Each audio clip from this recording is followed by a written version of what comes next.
It is 2 p.m., June 14, 2018, and I call the Code Enforcement Board meeting to order. Madam Clerk, could you please call the roll? Yes, ma'am. Mrs. Archer? Here. Mr. Weeks? Here. Mrs. Dabbs? Here. Mrs. Wade? Here. Mr. Kramer? Here. Mr. Robinson? Here. Ms. Norfleet? Oh, not here. Okay. Dr. please do roll call, ma'am. Attorney Trask, could you please give the invocation and lead us in the Pledge of Allegiance? Everyone please stand.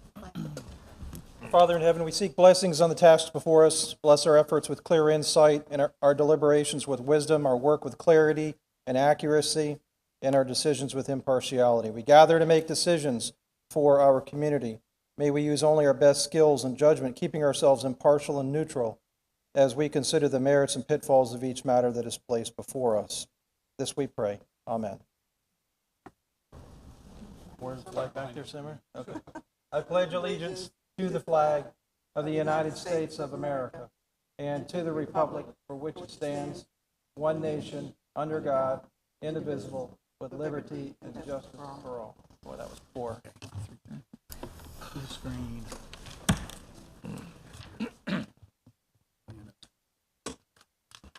Okay, I will now read the hearing procedures.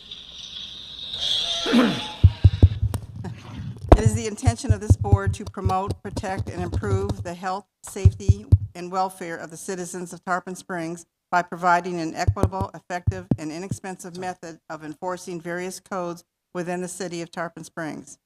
Any aggrieved party may appeal a final administrative order of this board to the circuit court. Such appeal shall be filed within 30 days of the execution of the order to be appealed.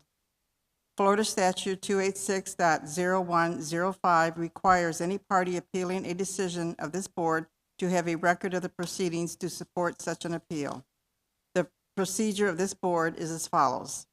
First, the city presents its witnesses and exhibits, after which the alleged violator is able to ask the city's witnesses any specific questions regarding their testimony. Secondly, the alleged violator is allowed to make a presentation and present his or her witnesses and exhibits. Then the city can question the alleged violator's witnesses. After both rounds of testimony, both on the part of the city and the part of the alleged violator, each party is asked to give a closing argument, first by the city and then by the alleged violator. After those three steps are taken, this board will close the public hearing portion of the case to discuss it and take appropriate action.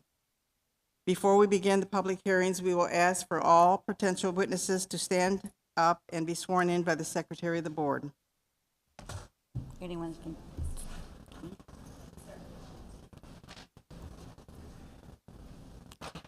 Do you swear the testimony you're about to give is the whole truth and nothing but the truth? I do. Thank you. Be seated. And we do ask that you make sure that all your cell phones are on silent. Okay.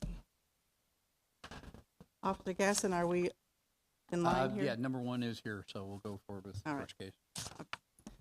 We'll start with new business. Case number 17-800000669 at 651 East Tarpon Avenue. East Tarpon Avenue Land Trust number 651. Is there anyone here? Right here? Yes, sir. First time. Guess that's a good thing. Yes, it is. Sure thing. And would you please state your name and your relationship to the property? Absolutely. My name is John Joffman. I am I'm the CEO of the practice in which occupies 651 East Tarpon Avenue. I do not, the owner could not be present, but I do operate his businesses, so he asked me to attend, and I am aware of all the, at current, I believe, everything that's actually transpired. I just recently joined him about 7 weeks ago, so I know this is an old complaint, so for that I do apologize and hope that we can come to a resolution to the issues. Your question? Yeah, we just need to go ahead. That's Okay. fine, yeah. Okay. Do you have any objection to the city's documents and photos being received I do not. into evidence? No? Okay. So I'll ask the clerk to receive the documents and photos into evidence, Yes, ma'am. please. And Officer Gasson, when you're ready, we're ready. Yes, ma'am. Case number 17-800-0669. The property address is 651 East Tarpon Avenue. Property owners listed as East Tarpon Avenue Land Trust number 651. This case started back in November of 2017. Exhibit number 1 are going before the board are all of my exhibits, including my photographs. Exhibit number 2 are all of my notices to include the notice of violation and notice of hearings. And exhibit number 3 are my administrative documents to include the case summary, property appraiser and tax collector database records, and any emails. And exhibit number 4 is the affidavit of posting and a copy of the sign. All the photographs and exhibits that were given to the violator are exact copies of what's being presented to the board. All notices were mailed to the property owner of record as determined by the Pinellas County property appraiser and the tax collector databases. All notice of violations and notice of hearings are sent certified return receipt as well as first-class mail. And Madam Chairman, I believe you already did, but please accept all those records into evidence as evidence for the record as evidence. As I stated, the case started back in November 2017. There was numerous complaints. There was an issue with the fence falling down, Brazilian pepper trees. There was vines in the trees, and also an unpermitted structure that was on the west side of the building. As we progressed through, we had numerous emails and conversations with a lady by the name of Renee Kelly, who my understanding is no longer works there, and I believe the representative here, if you want to explain that, but she's no longer there. We went through the process. I conducted numerous inspections. The notice of violation was first mailed November of 2017. December 19th, I conducted a reinspection. There was no change at that point in time. We scheduled it for a notice of hearing to go to this board. They asked for a continuance, so we did at that point. A final notice of violation was mailed in December of 2017. We had a period of time where we, like I said, we had conversations, so we held off, didn't conduct another inspection until April of 2018. At that point in time, a good portion of the fence was repaired, but there's still a large section missing. So it's, instead of it being a whole fence, it's like 2 sections are missing of the fence. And the only other violation was still the building and no permits being issued for the addition on the western side. At that point in time, an amended notice of violation was sent, certified and first class. Conducted another reinspection April 26th of 2018. There was some fence work done, and that's when we also went through and started confirming the permits, and there were no building permits pulled or anything at that point in time for the structure. I posted the property on April 28th, conducted a final inspection May 9th, and there was no change. We received a phone call from Julie letting us know that Renee Kelly was no longer working for the company. This was on June 11th. We received that phone call, and the new person, Julie, be handling the code enforcement case. She was out of town, and someone would be present in her place, and he is here. We did get back all of our notice of violations, final notice of violation, amended notice of violation, and the notice of hearings returned to us signed. And like I stated, we had multiple emails and phone calls. As of right now, the only thing before this board is just finishing off those couple of sections of the fence, because it's not a complete fence, and then dealing with the structure on the western side. We have no evidence that it was ever permitted. It basically abuts the fence to the property to the west. There's no setbacks at all with that. So before the board is a violation of 36.03, which is fences and walls and hedges, which basically states you have to have a complete fence. 6-1, which is the building code, was adopted, and under that 105.1, which requires a building permit for additions. So the only 3 violations, the 2 are connected, 6-1 and 105 go together, and that's all I have before the board at this time. Okay, does the board have any questions for Officer Gasson? Did you get a last name for Julie? If you give me a sec, I can give it we to you. don't have a if you last wish. name. Would you please? Yes, it's Julie Leisure, Leasure. And she is employed by the same company as I. Thank you. Any other questions from the board? Sir, do you have any questions for Officer Gasson? Just Yes, question- I do. questions at this time. I have one question. So, and I completely understand and viewed the property with regards to the addition. So I know we're going to get to that. I can get to that in a moment, but I have a question around the fence because I was under the impression that the fence was completely replaced. So if I did not notice a section that was missing, more than happy to resolve that issue. I just don't, I'm not sure where we're talking about. It's the same side, and the last picture that you were given, Okay. which was dated November, this was after it was all torn down. It's along that western side. If you come into the parking lot you'll see there's just no fence for Okay. like 2 sections. But we were told it's because there was a tree there, but there was a fence there before. So Okay. that's it for the fence. And yes, it was a new fence that was put up all along there, except for those 2 sections. 2 seconds. Yeah. Okay. Okay, sir, you can present your case if you'd like. I believe everything that's been depicted here is accurate, and I do agree. There is there was a concern, I believe, that Renee was supposedly handling with regards to the permitting of that structure, and I understand that structure was in place since the 1980s, from what I understand.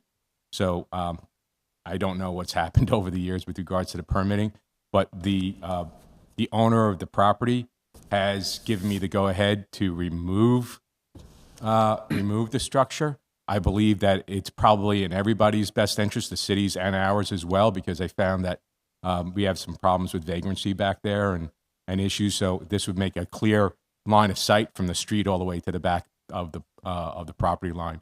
So we are asking that you give us 30 days to remove the structure because it's not small by any means, but it does need to be removed. Does the board have any questions? Officer Gasson, do you have any questions? No, I do not. Would you like to summarize? No, I think we've covered it. Thanks. Do you have anything else you'd like to say? I think I've covered it. Thank you very much. And I appreciate the work that the board does. Thank you. Thank you. So the public portion of this case is now closed, and the board will entertain a motion. I move based on testimony, evidence, and facts presented in law that at the time of the alleged violation, Sections 6-1, 105.1, 36.03 of the Code of Ordinances of the City of Tarpon Springs was in force and effect. The respondent was in violation thereof. Second. Any discussion? Roll call, please. Mr. Robinson? Yes. Mr. Kramer? Yes. Ms. Wade? Yes. Ms. Dabbs? Yes. Mr. Weeks? Yes. Mrs. Archer? Yes. Officer Gasson, do you have a recommendation or time frame for compliance or daily fine? Yeah, I understand that they requested 30 days. I'd go 45 just to give them the ability to get the permits and everything like that, and then look at $100 a day. Since they've taken over in the last 5 days, we've had more movement on it since November.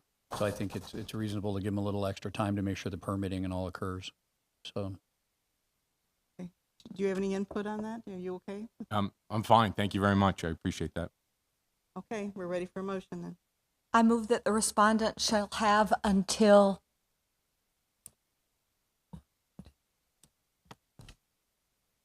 July 26th to bring the property into compliance with Code Sections 6-1, 105.1, 36.03, or suffer a fine of $200 per day for each day thereafter the respondents remain in violation of said code section. Second. Any, all of a sudden, is there any discussion? You want to go 200 instead of 100, huh?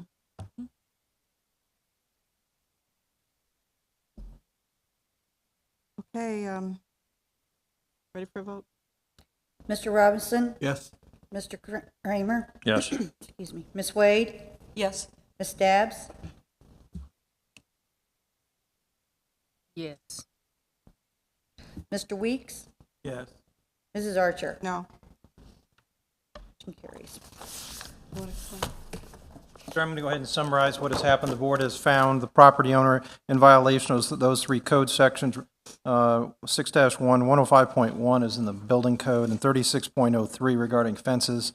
Property owner has until July 26th to bring the property into compliance. When that occurs, you can contact Officer Gasson. He'll come out and do an inspection. That doesn't mean that you have to wait until then. He'll inspect any time that it's complete.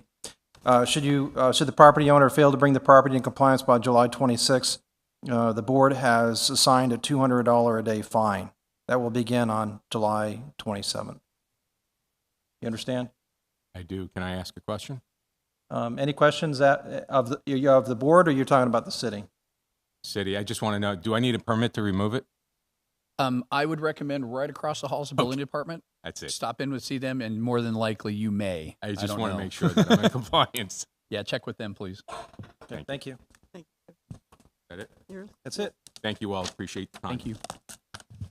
If we could, Madam Chairman, skip to number 6, they're here, which would be 710 North Avenue. Going to go to number 6 now.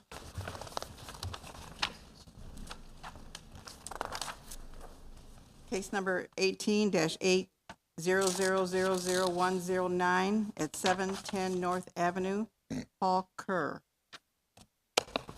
Someone here? Could you please state your name and your relationship to the property? My name is Lorna Moore. Can't hear you, ma'am. Just got to talk into it. Hold it closer. My name is Lorna Moore. I'm daughter of Paul Kerr. More?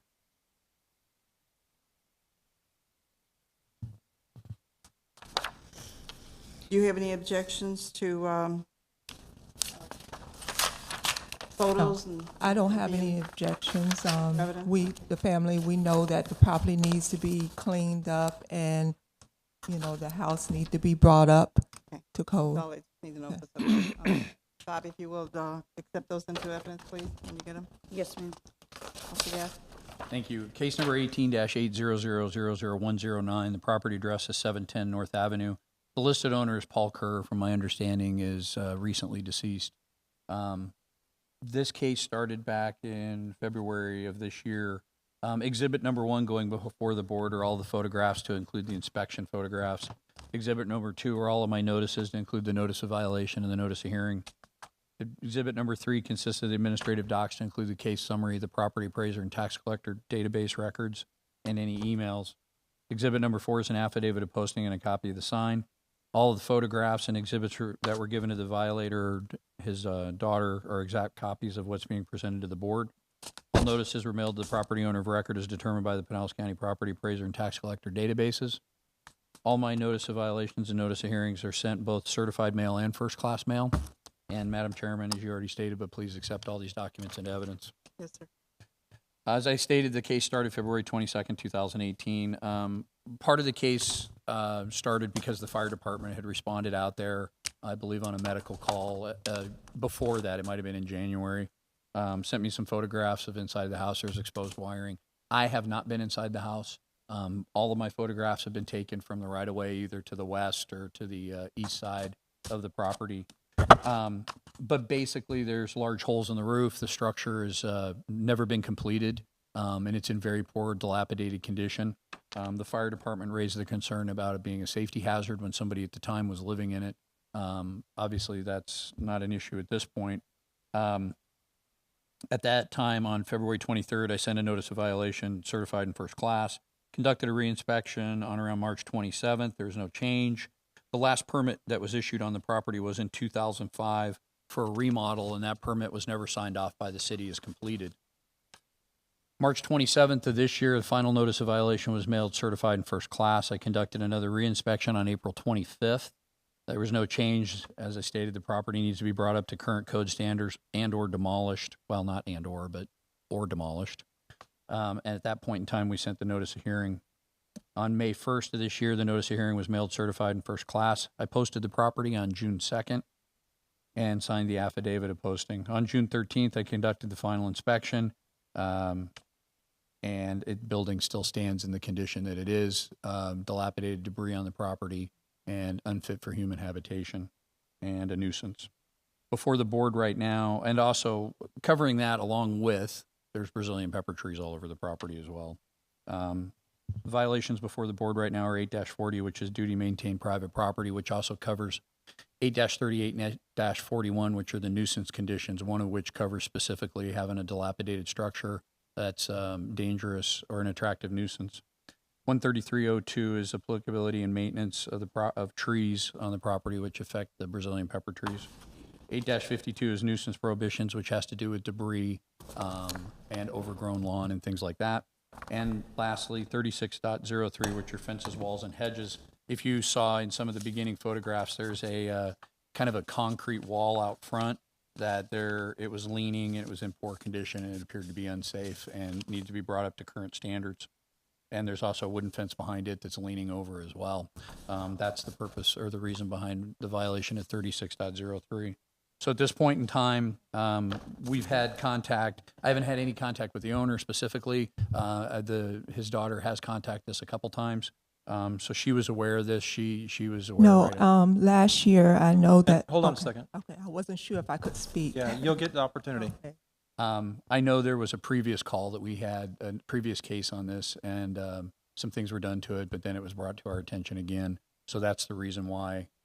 And then, like I said, she's called our office a couple of times, I believe. I believe it was her that called. Yeah, because So that's the only contact we've had, and that's all that's before the board right now is the 8-40, 8-52, 13302, and 36.03. Board have any questions? yes, I know last year. Board. Oh, Oh, okay. the board. Get the rest of the file. Oh, sorry. Thank Get the pictures on there too?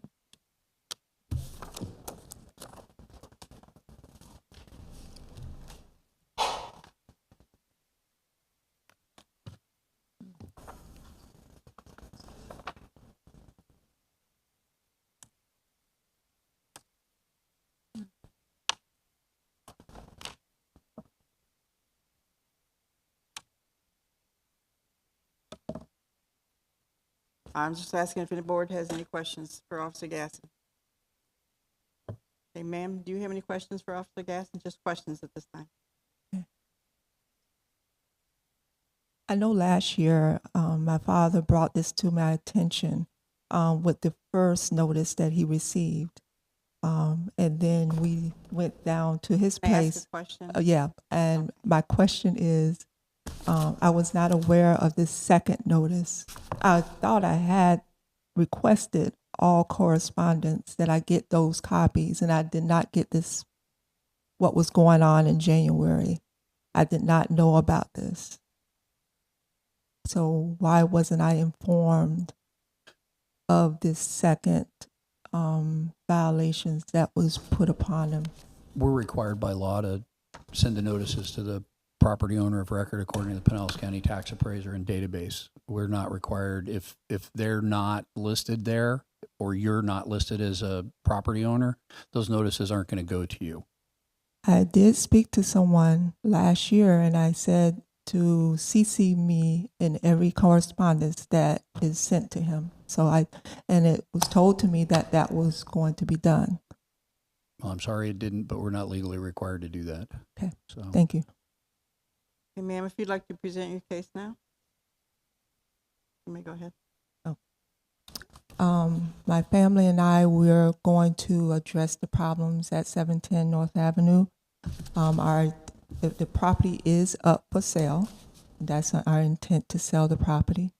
We'll continue to clean the property and bring things up to where it needs to be presentable. There's no argument that there's things that needs to be done with the property.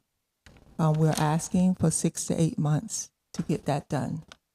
As far as the building, we'll try to bring that up to code as much as possible. If we find that we cannot meet that, we'll have to tear it down. We're working with limited funds. I have a home of my own that I have to keep up, so we have to get these funds up to do this work. So if we can please have 6 to 8 months to continue with the cleaning, bringing the property up to where it needs to be, and it give us time to sell the property. The board have any questions for Ms. Moore? Do you live in this area, I live in Clearwater. Clearwater. Clearwater? Yes. And this was your father's home? Yes, this was my father's home. He built the Sorry for your loss. Thank you. Officer Gasson, do you have any questions? no, I do not. Would you like to summarize? No, ma'am, I think we've covered it. Thank you. Do you have anything else you'd like to summarize, ma'am? Just, there's no arguments, about the property. It was just a difficult 2 weeks. My father died on the May 27th, went up there to take care of, issues at the property, and then saw a sign in the yard. Had no idea.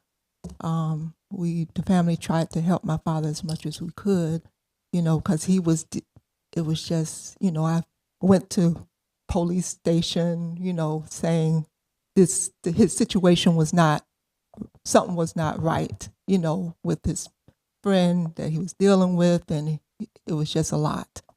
But Thank you. So this portion of the case is now closed, and we will entertain a motion.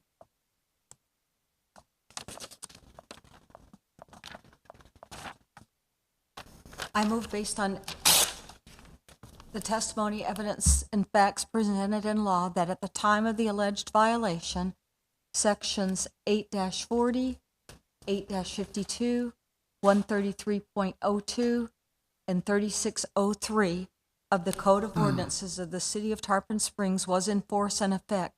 The respondents were in violation thereof. Second. Any discussion? Roll call, please. Mr. Robinson? Yes. Mr. Kramer? Yes. Ms. Wade? Yes? Mrs. Dabbs? Yes. Mr. Weeks? Yes. Mrs. Archer? Yes. Officer Gasson, do you have a recommendation for time frame for compliance or daily fine? I would recommend 6 months and fine of $100 a day.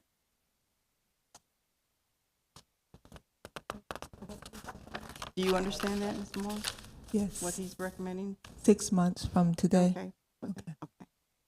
Thank you. Okay, we'll entertain a motion. I move that the respondent shall have until December the 14th to bring the property into compliance with code sections 8-40, 8-52, 133.02, and 36.03, or suffer a fine of $25 a day for every day thereafter. How much? 25 per day, every day thereafter, as respondent remain in violation of said code section.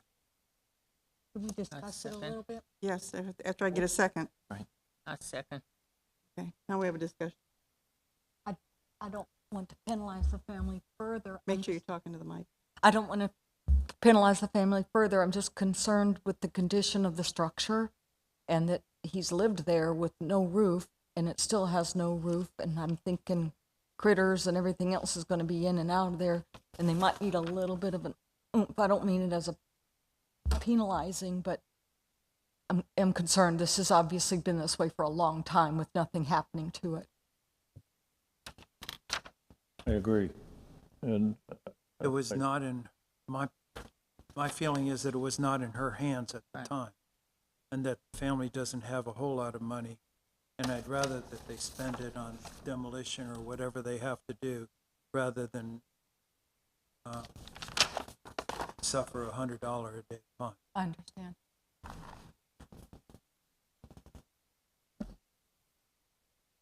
Okay, roll call. Mr. Robinson? No. Mr. Kramer? no. Ms. Wade? Yes. Ms. Dabbs? Yes. Mr. Weeks? Yes. Mrs. Archer? Yes. Motion carries. Okay, I'm going to go ahead and summarize. Mrs. Moore, the property owner has been found in violation of the four code sections cited, 8-40, 8-52, 133.02, and 36.03. You have until December 14th of this year to bring the property into compliance. If it's not brought into compliance by that date, a $25 a day fine will begin to be assessed. Once the property is in compliance, you can contact Officer Gass and he'll do an inspection of the property. You'll get a written finding that will be issued by the board. It will be sent to the address where the property owner listed at the property appraiser's address. So if you're checking mail there, make sure you check the mail quickly in the next couple of weeks. Make sure that mail doesn't disappear. But that's where it needs to be sent. If you have any other questions, you can talk to Officer Gasson after the meeting today, or you can call his office tomorrow. Do you understand all that? Yes, Okay. thank you. Thank you very much. Thank you, Ms. Moore.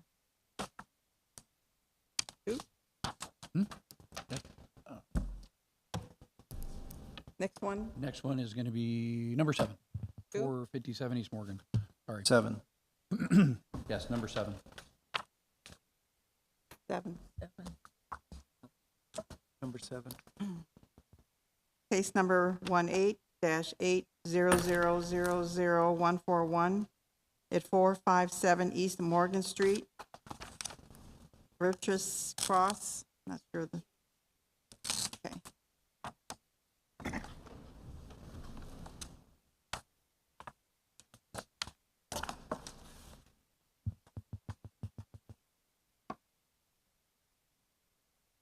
Would you please state your name and your relationship to the property? My name is Furtis Archie Cross. My relationship to the property belonged to my parents, and the last few years of my mom's life, it was changed over to me so I can make sure that different things were, taxes and different things were done. So if something happened, it would already be situated. Do you have any objections to the city documents and photos being put in for evidence? No. Only objection I have is that, and I know that's a question later, is that since that time, I think Beth said she gave you another letter about what the update was to of the violations, and they're still on here. And so those. Yeah, you'll have a photo- chance to talk about Okay. that. Okay. All right. Officer Gasson? Thank you. This is case 18-800000141. The property address is 457 East Morgan Street, property owner is Patrice Cross. Exhibit number 1 going before the board are all of the photographs to include the inspections. All of the notices to include my notice of violation and notice hearing are exhibit number 2. Do you need me to wait? Here you go. Please receive those in evidence, Bobby. Yes, ma'am. Sorry. Exhibit number 3 are all of my administrative documents to include a case summary, property appraiser, and tax collector records, and any emails. And exhibit number 4 is the affidavit of posting and a copy of the sign. All the photographs and exhibits that were given to the violator are exact copies of what's being presented to the board. All my notices were mailed to the property owner of record, derived from the Pinellas County Property Appraiser and Tax Collector databases. All notice of violations and notice of hearing are sent both certified return receipt as well as first-class mail. And as you already have, but please accept all these documents into evidence of the record. Case initially started March 3rd. This is a double lot. It's got a structure on one and then basically just an empty lot to the west side. The house is in very poor condition. The roof is caving in and falling apart. The doors were unsecured. There's debris that's been dumped on the property. There are empty barrels collecting water and breeding insects on the property. There's a pile of trash and debris in the middle of the vacant lot to the west of the house. On March 5th, we sent a notice of violation via certified mail, first-class mail. On April 26th, conducted a reinspection. Basically, there was no change, and we checked the city records, and no permits have been pulled for the property. On May 1st, the final notice of violation was mailed via certified mail as well as first-class mail. Conducted a reinspection on May 19th. There was no change at that point in time. We scheduled it for code board. May 21st, notice of hearing was mailed certified as well as first class. On June 2nd, I posted the property and signed the affidavit of posting. On June 11th, we received an email requesting an extension. We explained that after we'd already been to this stage, the extension's more or less up to the board, lesser than me. On June 13th, I conducted a final inspection. I believe some of the trash and debris has been cleaned up on the property, but basically the structure's still there. It's still in poor condition. Nothing's been done to it. And so consequently, between that and there is a fence or the wall that's out in front of it. If you look in one of the very first picture, there's a little white, basically a knee wall, but it's got some significant issues. So it falls under the ordinance at 3603, fences, walls, and hedges, that wall needs to be brought up or demolished or whatever is necessary to bring it into compliance. We have had contact with the owner, and obviously she's here. She did send an email, as we stated, requesting some time. She has some issues, but since she's here, she can bring those before the board and let her discuss them. So basically what's before the board at this time is a violation of 8-40, duty to maintain private property, as I stated before, which encompasses 8-38 and 8-41, the definitions being dilapidated, uninhabitable, which the structure meets. 8-52, which are the nuisance prohibitions in regarding to overgrown lawn, debris on the property and such. 3603, which encompasses fences, walls, and hedges, as I discussed with the small wall out in front. And then 8-22, which is the accumulation of trash. Just there's bits of trash strewed about on the property that need to be cleaned up. And that's all I have before the board at this time. Okay. Does the board have any questions for Officer Gasson? Yes. Yes, sir. Opinion. House savable or should it be gone? I'm not a structural engineer, and therefore I Okay. really don't want to. I present it. It appears to be dilapidated, in my opinion. And depending on if folks get a structural engineer and the structural engineer says there's no saving it, then as I've done with other cases, it should be demolished because there's really no other choice. Okay. So no, I can't give an opinion. I'm not qualified or Thank you. certified. Good. Any other questions? For him, Yes. is someone living in this structure? I do not believe so. And Ms. Cross can probably confirm that no one's living in it. Cross, do you My have any- time now? Do you have any No. questions at this time for Officer Gasson? Well, I have some questions and I have a statement, so which one? Just questions at this Okay, time, then you can questions. do your, Okay, I know you mentioned about different ones on debris. The first two, or the first one, not talking about the condition of bringing it to current code, but the debris, the barrels, they have been removed. Of course, the second letter that you got said I was in North Florida Hospital for one. I'm still undergoing testing, but I never put the barrels on there. But they have been ma'am, removed. is that a question? Well, that's You the can question. just, you the can question. just ask the question now, Well, and then you can give Okay, well, your. the question is, when you went back to do the review this month, those barrels were not there, correct? Because they're not there now. Ma'am, I don't recall. And the thing about it is when we go back for the reinspection, we can certainly, I have to go through every item that I checked off to either put it in compliance or not. Okay, So the the barrels barrel- are one aspect of a larger violation. Okay. Well, I know it's a larger violation, but I'm just saying you said something in reference to you think that this was done. The barrels have been removed, and I'll explain that later. The appliance that was not, of course, I can't lift what looks like a, I don't know if it's a Okay, stove or Are you whatever. through with your I'm questions? finna get a question about that. That has definitely been removed. Are you aware of that too? You say you're uncompliant. Like you said on one, there's debris and appliance. Did you note that had been removed too? I'm looking at page, As I stated, I didn't get around to be able to look at the back of the building where that appliance was. okay. Well, the parts on debris and appliances was my question because that has been removed. Also, the debris in the middle, I think that's page.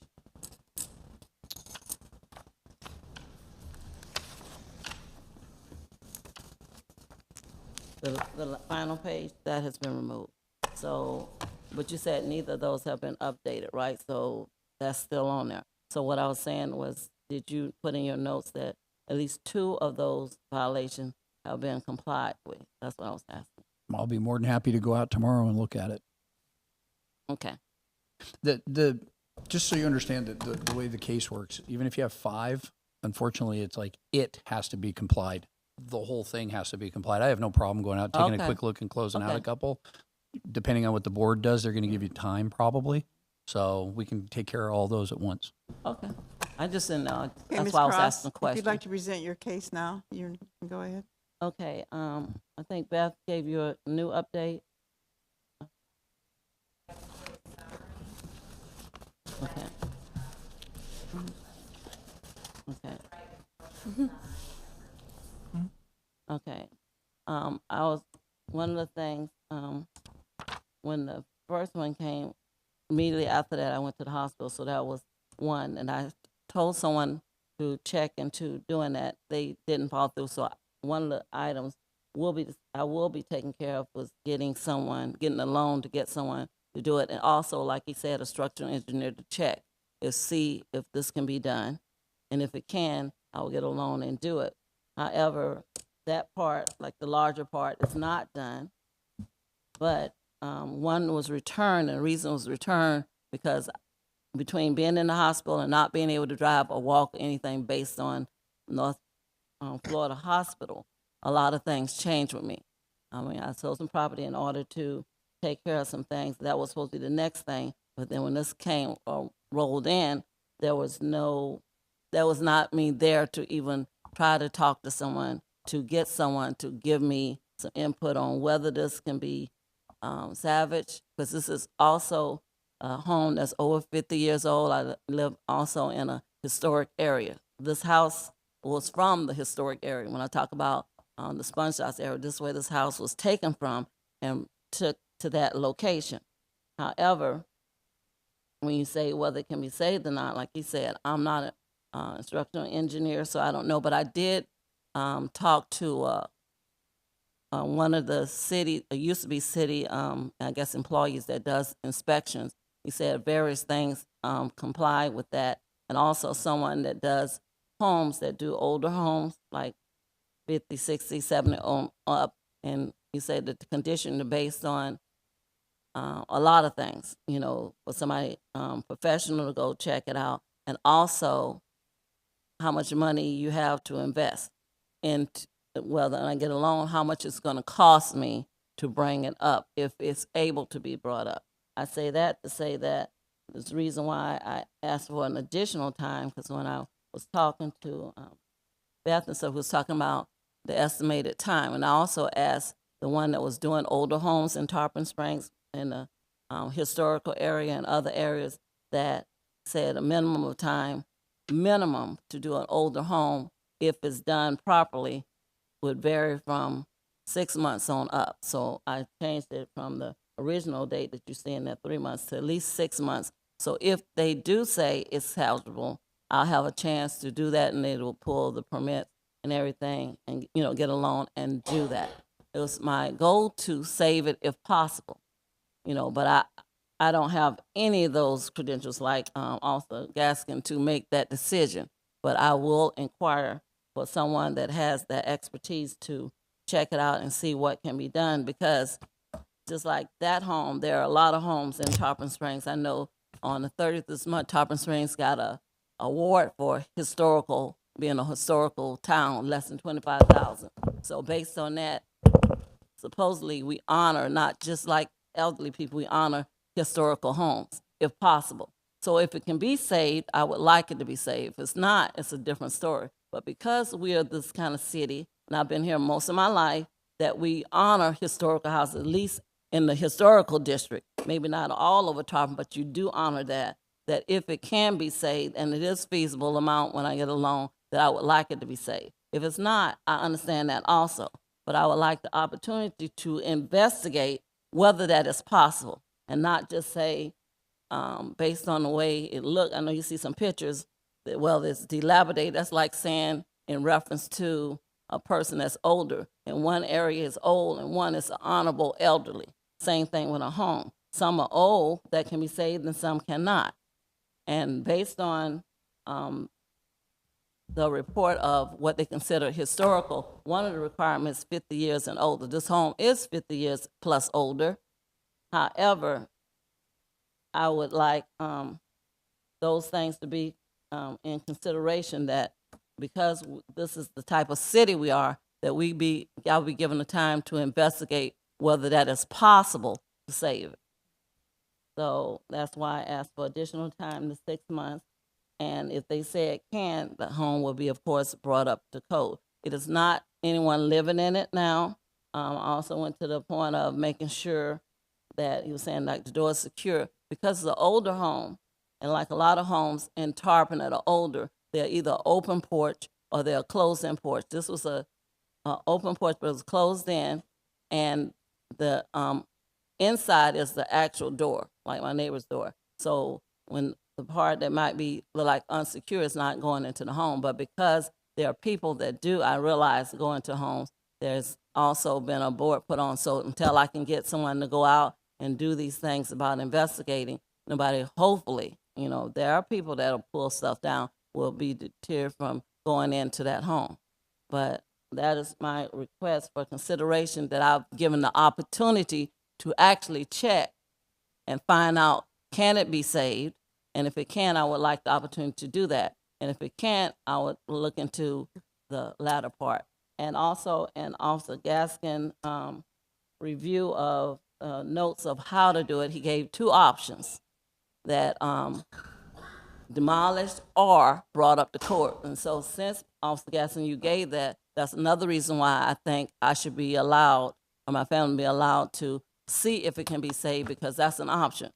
you know, not just to go out and say, oh, this is old, we'll get rid of it. It's possibility of being brought up to court, then we'll try to do that, or do that. And if not feasible, then demolish. Okay. Those were the two answers. Okay, thank you. We understand. Okay. Does the board have any questions for this lady? I'm unclear as to, have you called someone who specializes in No, that's what I'm determining? asking for the time So for. in these 3 months, that hasn't happened at all yet, right? No, the new one is asking for 6 months to do that because there's other things that need to make sure that's done.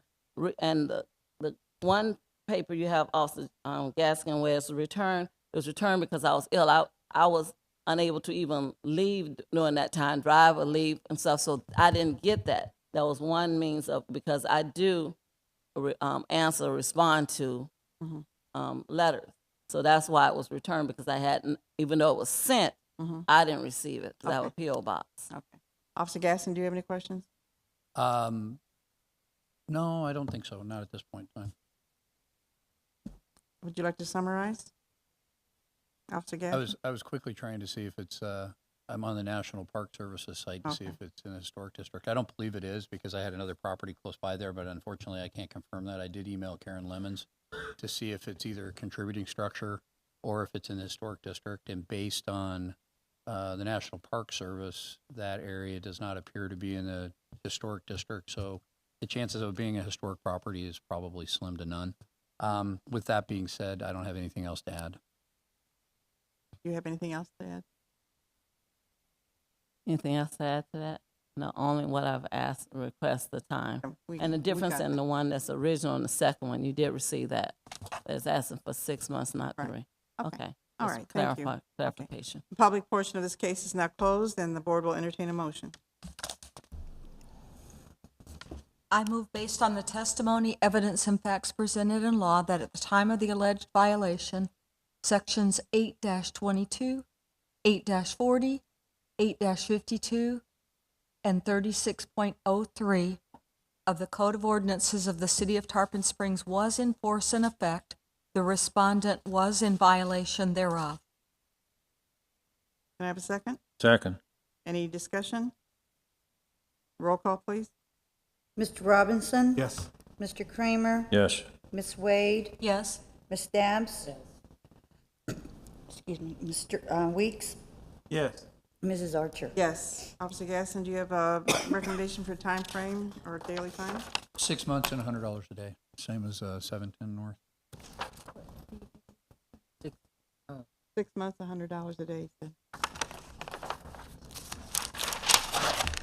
Do you have any input for that, ma'am? Excuse me, what did you say? I didn't hear you. Did you understand what he was asking? That 6 months extension and Giving you 6 $100 a months, day. or yeah, after a Um, certain time. Okay. Okay, but I have a question. Hopefully within that 6 months, the decision will be made either way, like repaired or It has to be demolished. finished in 6 Okay, months. but the other thing on $100 a day and, well, I guess the question for, I don't know who I would ask that to, the board or Officer Gaskin. If they say that it can be done and they pull permits and it takes more than that, they're doing it, is there a penalty for that? Has to be completed in 6 months, correct? That's correct. Everything has to be done. It has to be up to code, in 6 months. So you have to get your permit and all that. You have to start. So, Well, I know We- that you we get still have to permit, but vote I'm on just it, but- saying if they say it yeah. takes Or more. else the $100 a day starts. Okay, and why is it $100 a day is the other thing? Well, that's just a recommendation from Officer Oh, Gaston. okay. We have to vote on it. Okay. Okay? All right, can I have a motion? Can we have a little conversation first? After we motion and second, you can. Thought we already had the motion to find it. No, it was for the first I part. move the respondent shall have until December the 14th to bring the property into compliance in sections, codes 8-22, 8-40, 8-52, 36.3.03. Or suffer a fine of $100 a day for each day thereafter the respondent remains in violation of said code. You have a second? Second. Any discussion? Yes. Yes, sir. As I was in the last one, and I didn't hear a call for discussion, I'm a little concerned that these vacant properties are going to burden our police department with flushing out homeless people, et cetera, and the danger of these buildings just by the photographs I'm looking at, which is why I asked the officer on the last one, and I understand he's not a structural engineer. To me, just photographs, these things don't look safe. And it would be a real tragedy if we had an accident in one of these and somebody died. There's enough homeless people around here. They're all looking for places to live. And if we're not, this is going to burden the police department with policing these two properties. I'm a little concerned that the fine, I'm happy with 6 months. I'm a little concerned that there's not enough incentive in $100 a day, or the last one was $25 a day, to move these people to make it happen in 6 months. 6 months is a long time. A lot can happen. And in the meantime, during that 6 months, I have a concern for our police department and our city with the safety of these two properties. I'd like to see that fine at $200 or $300 or $400 or $500 a day to spur people to reach that 6 month mark. I don't want to fine them. I don't want it to go there, but I want to spur them to understand the seriousness of this. It's easy to talk about, I'm going to fix it and I'm going to get grants and I'm going to do all this. All that stuff takes a lot of time. That was why I was asking her why nothing had happened since that first. Seems to me like the structural engineer should have already been out there, and then we can get this done in 6 months. I have concerns as well. We have to find out if the structure is even repairable. It may not be. So that's going to cost money to get some expert to decide if it's repairable. So the old expression, talk is cheap, but time goes very fast when you're trying to make these things happen. And I don't want to see her back here in 9 months with 3 months worth of $100 a day fines. I don't like that either. That's not fair either. But we have to spur somebody to move. And a few bucks a month, a You can day, spur me to move. that's my 2 cents as usual. Anybody have anything else? Any other discussion? Do I get to say something prior to that? No. No, ma'am. That's Um, unfair. I just feel like we should stay with $100. I Yeah, think that's enough right now, so. if he's concerned about people Okay, Mike, trespassing, I'm sorry. okay. You said you were concerned about people trespassing on the property, getting hurt. What about people don't recognize no trespassing signs? Aren't they allowed to be put up to keep people out? That doesn't keep them out. Well, at least it's an announcement letting them know that they should not be there. And you can't, there's a lot of things you can't stop people from doing, but they do it anyway. No, I think that part of it is yeah, put up some signs or put up some barriers or something to keep people out as best you can. I just know 6 months goes in a big hurry and sometimes nothing happens. Mhm. And we'll Well, hear then we'll if hear this nothing case all over again, happens but it'll be a back different here thing. to proceed with demolishing or either getting additional fines, but I don't see that increasing the fines is gonna expedite anything any more than what she says she's going to do. Do I get to say something now? Okay, anything else? Roll call, please. Mr. Robinson, Yes. Mr. Kramer, Yes. Ms. Wade, Yes. Ms. Dabbs, Yes. Mr. Weeks, Yes. Mrs. Archer. Yes. Motion carries. So, Mrs. Cross, the board has found you in violation of those four code sections, 822, 840, 852, and 36.03. You have until December 14th to bring the property completely into compliance. Should you fail to bring the property into compliance by that date, you'll be paying a $100 a day fine. You'll get a written order. It will come to you at the address listed by the property appraiser, and that should be received in 10 to 14 days. Okay? If you have any other questions, you can ask Officer Gasson after the meeting today or call his office tomorrow. Do I have I know Mr. Kramer said something, but can I say one thing as a citizen of Tarpon Springs? Can I make one comment?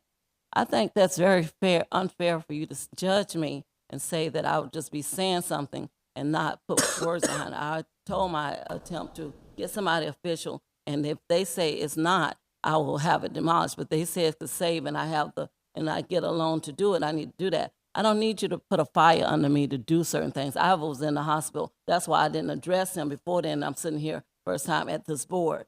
But to say that the officers have to come by and do it, as far as deterring somebody from coming, there has been a ply board put recently since I've know that this didn't get a chance to talk to him and coming here to keep people out that's on the doors. And for you to say that certain neighborhoods, I live in an old neighborhood right now, and that's not to say that because it's in a certain neighborhood and there's one for homeless people coming there.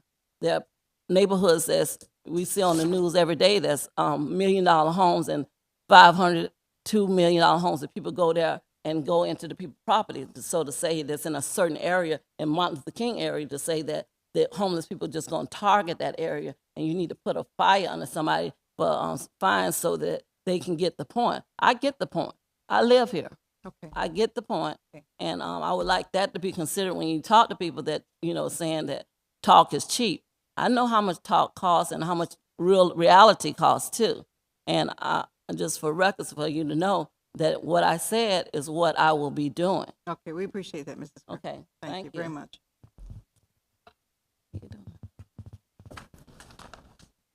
Case number 8. Thank you. 1400 Ventnor. You're welcome, ma'am. Okay, we're on 8. And I believe somebody is here for that. Case number 18-800000147 at 1400 Ventnor Avenue, Wesley and Dorothy King. Is someone here? Oops.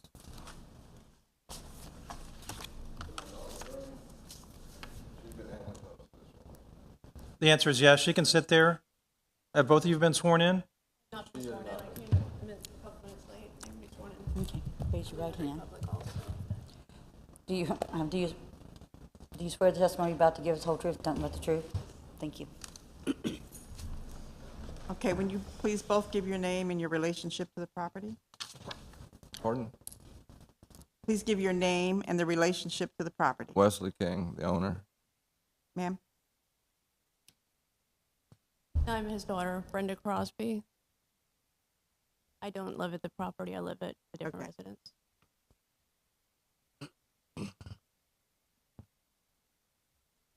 Do you have any objections to the city's documents or photos being received into evidence, sir? No. Can I make a statement? Not yet. Yeah.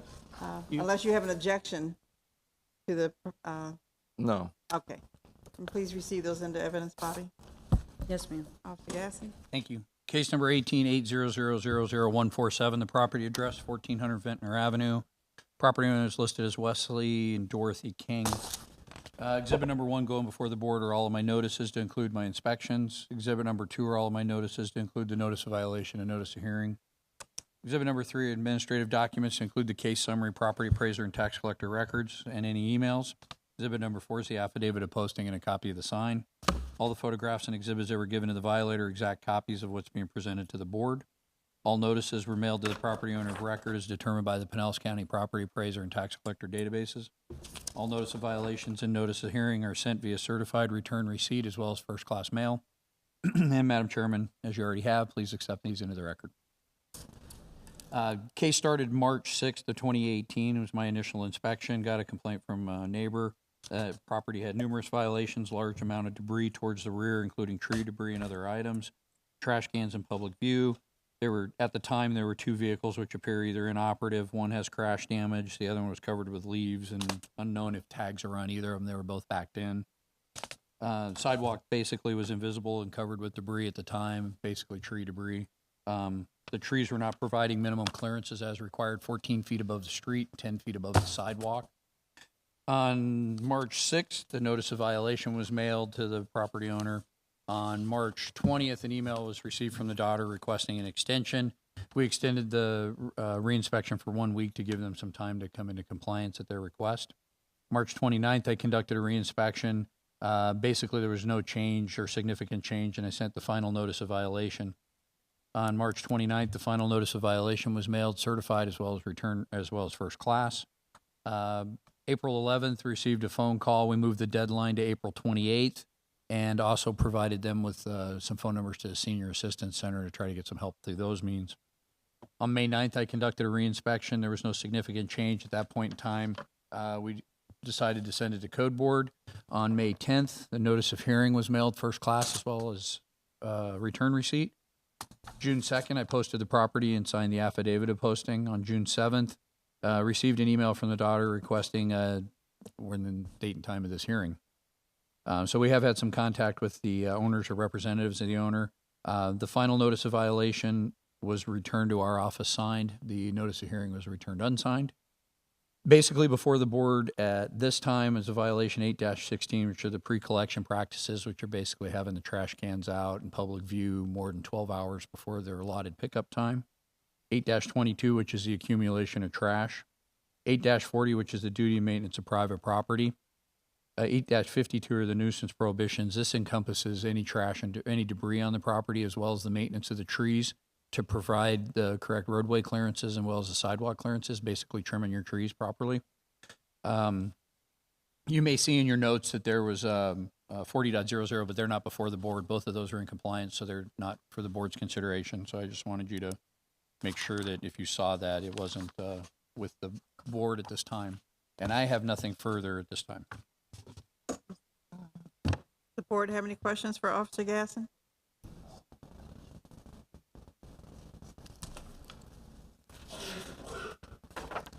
Finishing looking at photos here. Cars are gone. Cars are gone, yes. Property was mowed this morning too. The property's all been mowed. I'm sorry? The property was mowed this morning. I had finally got somebody to come and mow everything. Everything's mowed down and You get a cleaned up. chance to say all that.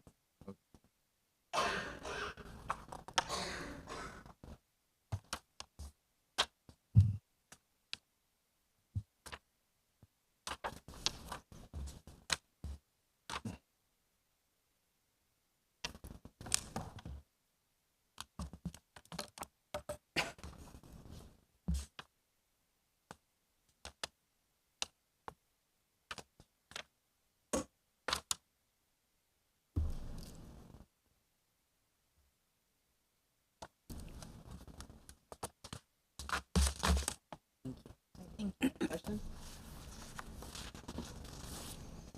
No? Sir, do you have any questions at this time for Officer Gasson? Just questions at this time? I've been working at it as hard as I can to try to get it done, and it will be getting done, but there's But financial problems. Question? Just a question. sir. Oh, questions? Yeah. No, I You'll don't have have a any chance. questions. No questions? Okay. Then you can go ahead and present your case. I'd like to request an extension is the only question I got. Go ahead and present your case now. I can't hear you. You can talk now. You can Okay. present your case. I'm scared to death for one thing, but I bought my house and I've been in my house for 49 years, and I had a maintenance company. I maintained stripping malls in Pasco County and properties and storage facilities, and at the time I had to have all materials on hand 24 hours a day, and I gathered a lot of materials from plumbing to electrical to construction and stuff because I'd have to go anytime. And over the years, it collected, and I was able to maintain that. 8 or 9 years ago, my wife has become real ill, and she used to do all the house cleaning, the cooking, the shopping, and everything, and she can't do anything anymore, and she's losing her memory.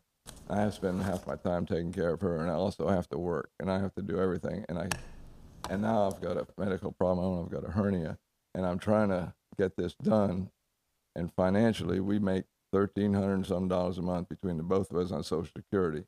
I had to have a tree taken down that I was violated for, and they cleaned the side above the sidewalk and stuff. That cost $500. I had to borrow that because the funds aren't available. And everything in these pictures is done now, and I'm progressing further forward.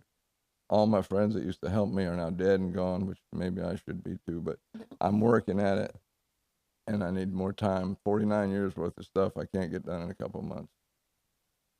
My wife, I spend more time taking her to the doctor. She's been in the hospital in and out, and I'm trying to get it done best I can. Does the board have any questions for Mr. King? We're sorry for your troubles. Now, your daughter, you live here.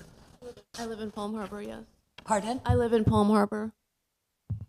With my son just turned, my husband passed away, but my son just turned 18 years old on Sunday, so but my husband passed away in 2005. I'm a widow. But I don't live at the property. I grew up there my whole life. Officer Gasson, do you have any questions? I do not. Would you like to summarize? I think I've covered it. Thank you. Do you have anything else you'd like to say, sir? Anniversary Saturday, we've been married 52 years. Wonderful. Okay, you don't have, we'll close this portion of the case and ask for a motion.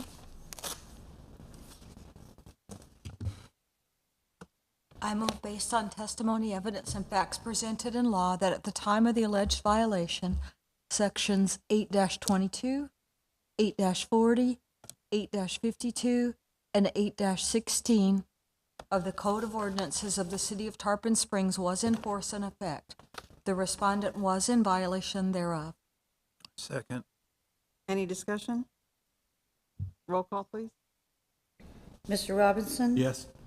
Mr. Kramer? Yes. Ms. Wade? Yes. Ms. Dabbs? Yes. Mr. Weeks? Yes. Mrs. Archer? Yes. Motion carries. Officer Gasson, do you have a recommendation for time frame for compliance with daily fine? I would say 45 days. There's, if he's been the only one in it for 49 years, we've had about 10 prior cases for similar things, either trees, accumulation of trash, duty to maintain private property. So for that reason, I'd probably say $150 a day after that time frame.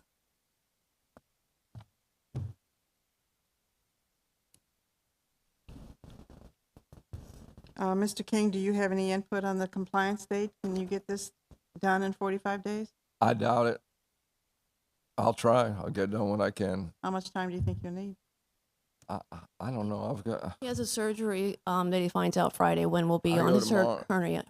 I go tomorrow to find out when I have my surgery, and That's in the file.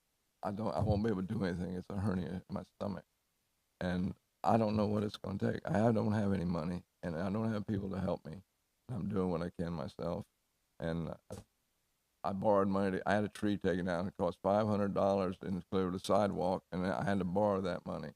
And it's hard to hire people. I've called people to come do stuff, and people don't want to work. They want more money than I can even see, but I'll get it done. I'll try to get it done in 45 days.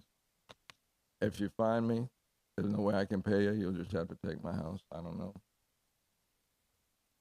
Ready for a motion? I move the respondent shall have until August the 14th to bring the property in compliance with code sections 8-22, 8-40, 852, and 816, or suffer a fine of $100 a day past that point. Is that what you recommended? I stated 150, but $100 $100 a day after that. Okay, we need a second. I second. Any discussion? Roll call? Mr. Robinson? Yes. Mr. Kramer? No. Ms. Wade? Yes. Ms. Dabbs? No. Mr. Weeks? Yes.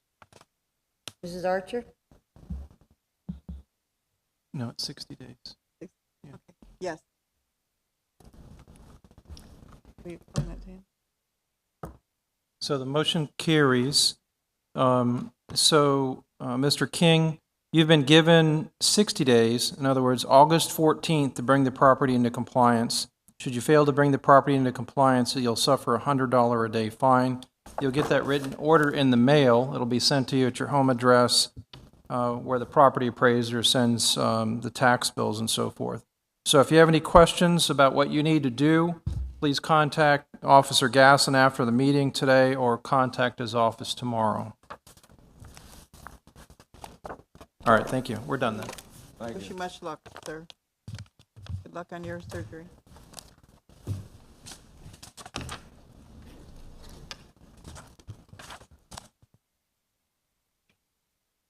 Nine.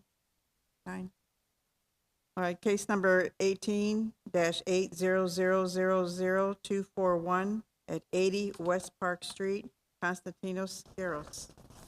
Anyone here?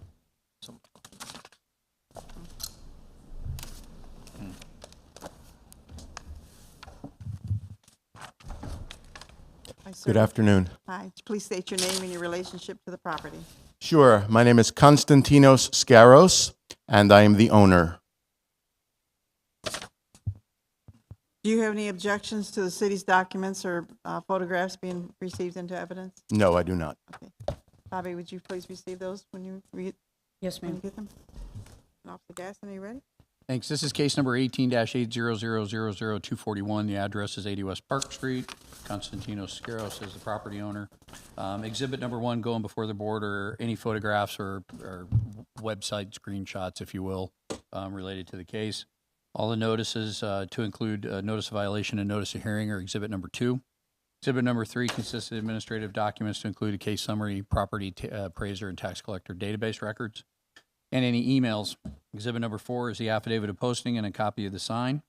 All of the photographs and exhibits that were given to the violator, exact copies of what's being presented to the board. All the notices were mailed to the property owner of record as determined by the Pinellas County Property Appraiser and Tax Collector Database. All the notice of violations and notice of hearings are sent via certified mail, return receipt requested, and first-class mail. And, Madam Chairman, please accept all these into the record. I'm Officer Steve Gaston, City of Tarpon Springs Police Department Code Enforcement. This case started April 17th of 2018. Originally got a complaint about the property being used as a short-term rental, renting out the house for a period of time less than 6 weeks.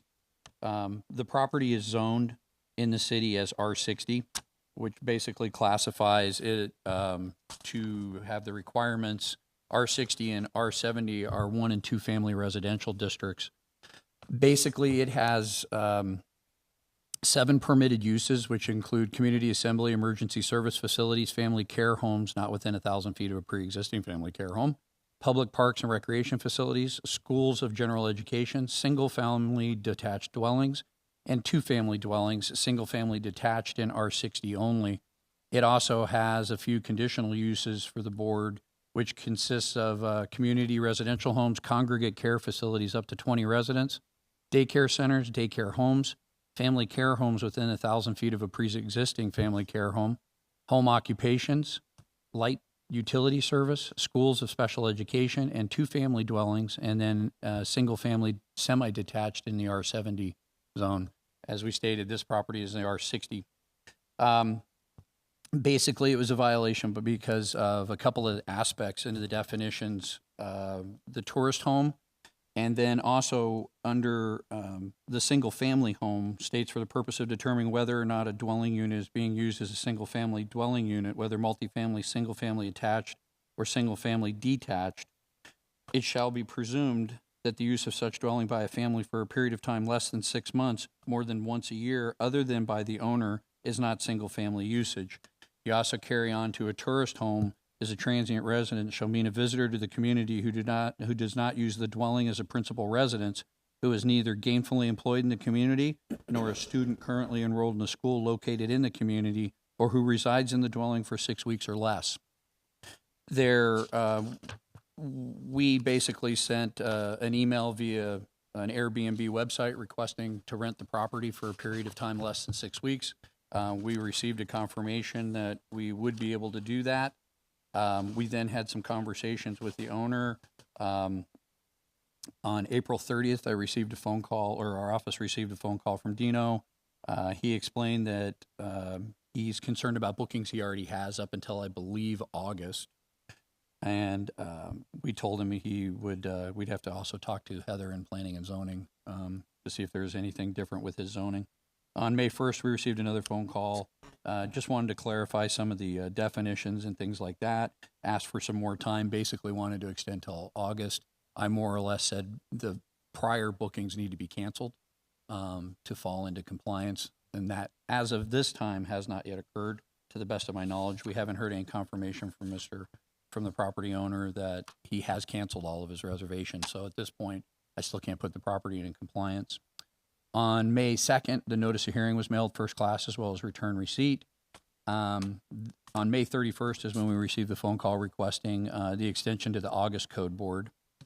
He stated he no longer rents for less than 6 weeks. The website was changed.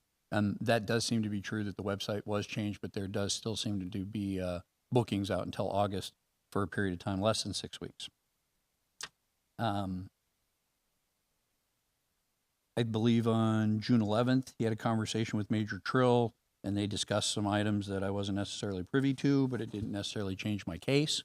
So we have had contact with the owner via phone calls and via emails. We did get the notice of violation and notice of hearing returned signed by the owner. And before the board right now is a violation of 25.03, which is our 6070 1 and 2 family residential. And that's what I explained is the property is zoned a certain way, so it has certain uses, conditional uses and permitted uses. And basically, if you use the property for something that's not defined, then it's in violation of that zoning code. Falling under that is we add 241.00, which defines the tourist home, but that whole section also has a myriad of other definitions, including what a single-family home is. And basically, it's not being used for its intended purpose for the zoning. And that's what's before the board at this time. The board have any questions for Officer Gasson?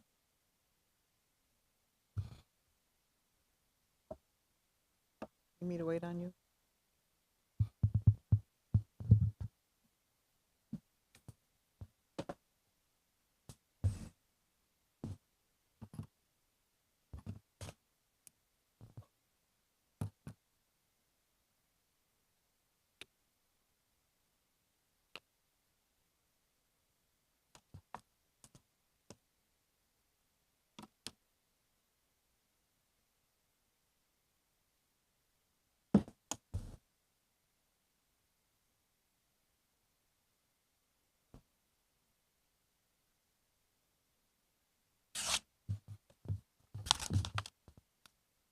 Any questions?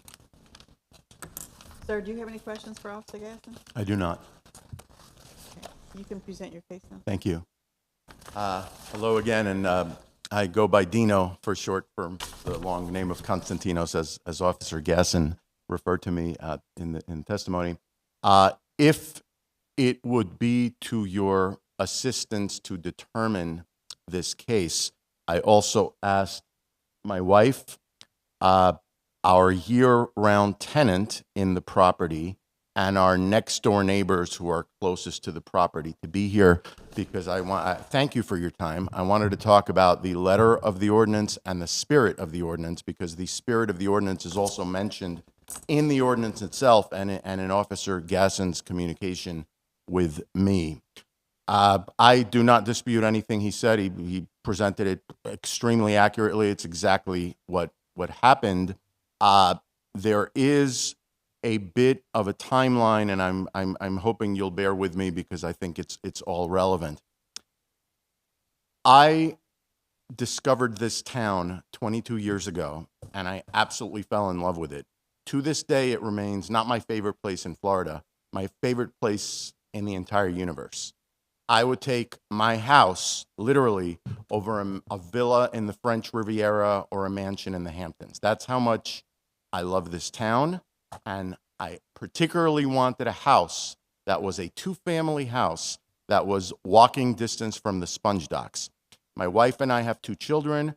We have my mom who is in her 80s and she doesn't drive. We live down here part of the year. Both my wife and I work here. I'm a part-time faculty for St. Petersburg College. My wife also works down here, as I mentioned. It was our intent to buy a 2-family house so that we could live here for the rest of our lives. We wanted 1 unit to be for my mother because she doesn't drive. She's elderly. She can walk to the church. She can walk to the food market and still have her privacy. I'm not an expert on the classifications. We asked our realtor, can you please get us a 2-family home for that purpose? Because we are not yet able to move here year-round, even though that could actually change any month now. I had a full-time job interview on Monday, so hopefully if all goes well, this will all be a moot point because we'll just move into the house forever. But realistically, it could be within 2 months, it could be within 6 months, it might be a year, 15 months, but it's going to be sooner than later. The reason we decided to rent our home short-term, and that was only part of it because we have a year-round tenant who lives in the home permanently, was because we are not wealthy and we were not able to afford to just let it sit empty while it has a mortgage and so forth. but we couldn't rent it out to year-long tenants because, like I said, if when we do come down, we don't come down for a week. We've already been down for a month, and we're nowhere close to leaving. We stay for 6 weeks at a time, longer, and we couldn't very well tell year-round tenants, well, you have to leave now, we're here. So that's why we decided to rent it seasonally. When I first looked at this restriction, because my mother and I first bought a co-op in the Green Dolphin, and this is why this is relevant, because I wasn't married yet, so we just had a small place. It specifically states clearly, you may not rent this to anyone for less than 90 days. So it was crystal clear. So keeping that in mind, I inquired and I came across Ordinance 2503. I thought because it applied to single-family detached dwellings regarding the tourist home definition that Officer Gasson mentioned, I thought, well, hey, my house is a two-family, this doesn't apply to me. As Officer and this is why when Officer Gasson explained to me in his return email, he said, well, you may be using it as a two-family, but it's legally classified as a one-family. I understood that, I apologized, and that's when I said, I'm immediately going into compliance. What Officer Gasson said is absolutely correct regarding the website. If any of you go on there and try to book it now, I have a 42-night minimum on it. So nobody can book it for less than 6 weeks anymore. So I'm already in compliance as far as that goes. The only thing I had asked is if the board would please extend my getting into compliance until August 11th, because that is the last day that I have a few guests leaving. I do not have it booked through August 11th by any means. It's only about 10 or 12 days total bookings, if that, and August 11th is the last day. So I assured Officer Gasson and this board that if you just let me keep these guests, and I'm not doing it as a moneymaker, I just don't want to mess up their vacations. There's certainly innocence in all this. I booked these long before I had any dream that I was violating any ordinance. And the only thing I didn't want to do is go back to these people and say, sorry, you have no place to stay. So I would only, my initial request was only to ask that you please allow me to extend until then, just to clear up those. And unlike some of the other folks here who were talking about maintaining their property and can I get it fixed on time or not, this is already fixed. It's already permanently taken care of from that point. However, since that time, I did a lot of research regarding this ordinance. I still cannot, for the life of me, understand how I'm violating the ordinance, and I'll tell you why.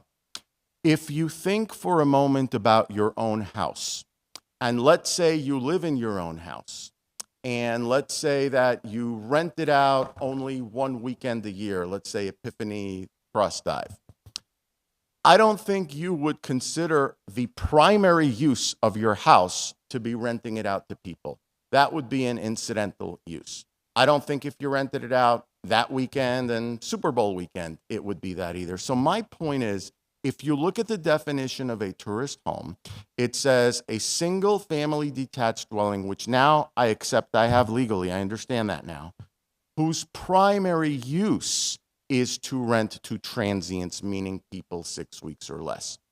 The reason I do not believe, with all due respect, that I am using my property as a tourist home is because, A, I have a year-round tenant, B, we live in the house ourselves, C, we rent the house for about 25% of the year, 26. I counted how many days of the year we rented last year was exactly 101 days, just I think 27%. This year is a lot less because it's, not even half the year is up. And so I couldn't understand how the primary use was that, as contrasted with, let's say, the Green Dolphin, which says you can't rent to anyone for 90 days. Officer Gasson is correct. I did try to find a definition. I've been writing to everyone. I've written to the commissioners. I got a response from the city manager, who also told me you're not allowed to do short-term rentals. And again, I'm trying to figure out but where does it say that? And at that time, he had Major Trill contact me, and Major Trill was kind enough to get back to me, and we did speak on the phone, as Officer Gasson mentioned. What Major Trill told me was that it doesn't matter if the language is messed up in defining a tourist home because it is not one of the permitted uses listed. Now, also not one of the permitted uses listed is being able to rent the property, period, to a year-round tenant or a person there for more than 42 weeks. And so my point is, if there are some permitted uses that are not specifically enumerated and it's okay, then how to pick and choose and say, well, this use isn't. So my position is that, number one, it's not a tourist home because its primary use is not to rent to transients. And number two, that even if it were a tourist home, the ordinance doesn't clearly state you may not use this property as a tourist home. And the fact that there are other permitted uses available, such as renting it, which is not specifically enumerated, would suggest to me that not everything it can be used for is a specifically enumerated permitted use. I also want to bring up this because I think it is to your interest, and I respectfully request that you also make a recommendation regarding the ordinance. I'm not challenging the ordinance, at least not at this point. I'm just stating that I don't think it applies to me. But I think, with all due respect, that the ordinance has some defects in it. And I know you didn't write it, and I know the current commissioners didn't write it. I know it's been around for a long time. One of the problems is that it discriminates against motor tourists. Now, this does not affect me because my tourists are usually flying in tourists, but I could imagine it would be fraught with problems, and I say this as a friend in a friendly way, that if some motor tourist filed a discrimination lawsuit and said, why do you have especially motor tourists in there? Why would you discriminate against me if I drove in from Georgia rather than flew in from Chicago? That in itself could be a 14th Amendment defect. Another problem is the spirit of the ordinance, to which I want to speak, which is to promote a community environment. The zone is directly down the middle of the street. I say this literally from where you sit is approximately how far the houses are on that very narrow street, West Park Street. And all the houses on the other side of the street, they can do whatever they want. This side cannot. So I thought it was odd how the street was zoned down the middle of the block if the intention is to promote a community atmosphere. And finally, to the spirit of the ordinance, that's exactly what I've been doing. A lot of the people here mentioned disarray, falling down properties. When we bought the house, it was like that. I don't know if you know the house, it was like that.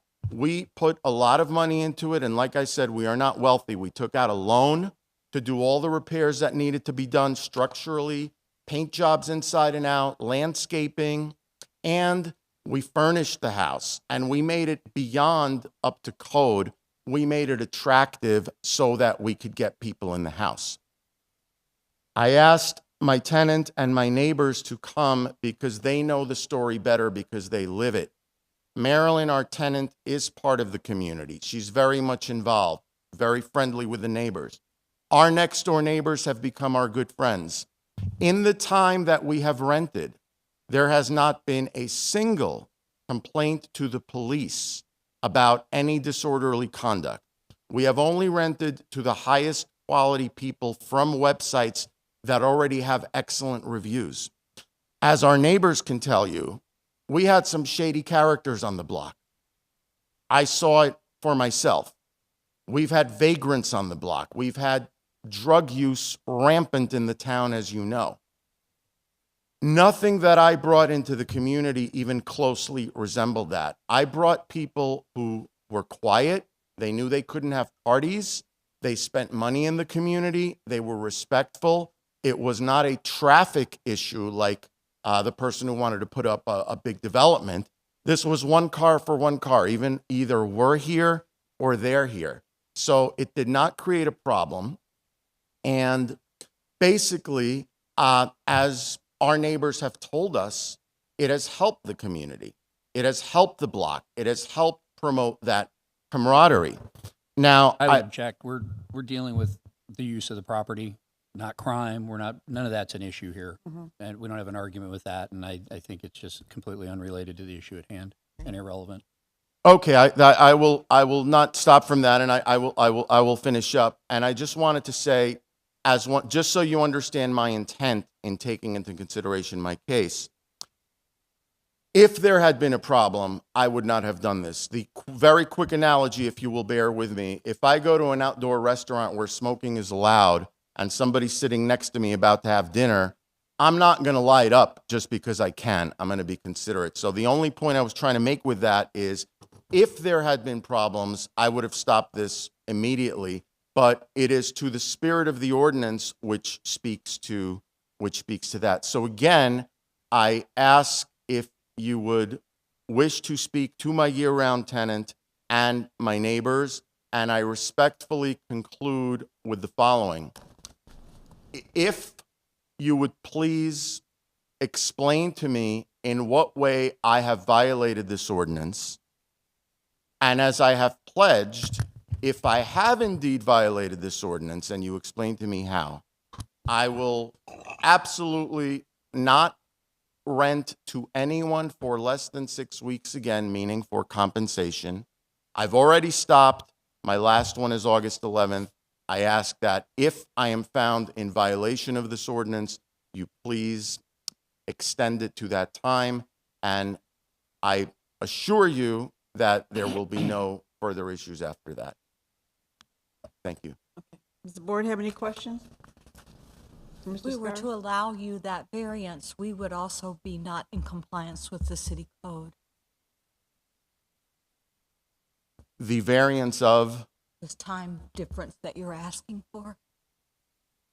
Okay. Sanctioning that. I would not be asking for an exemption. I would be asking for time to come into compliance, only because I had no idea I was breaking the law if I am indeed doing so before this happened. And I also have the lives of other people involved that are totally innocent. So it would just be a request, as the other individuals have gotten, to come into full compliance.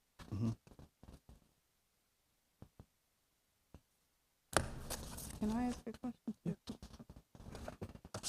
Yeah.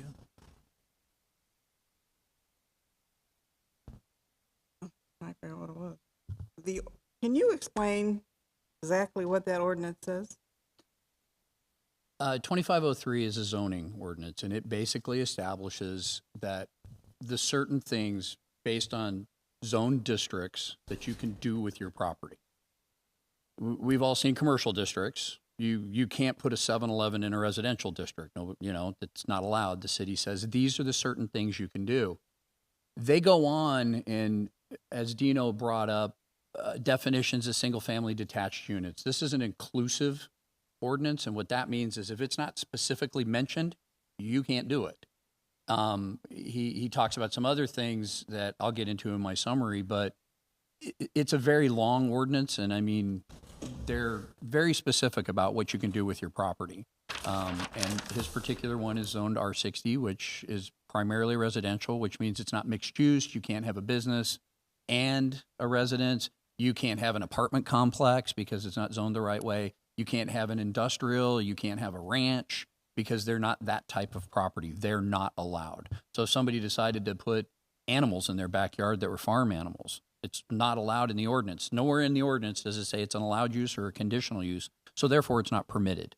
It would be extremely hard to try to write an ordinance that said, well, here's all the other things, you know what I mean, to write it the opposite. So it's easier to write, this is what you can do, not mention all the stuff you can't do.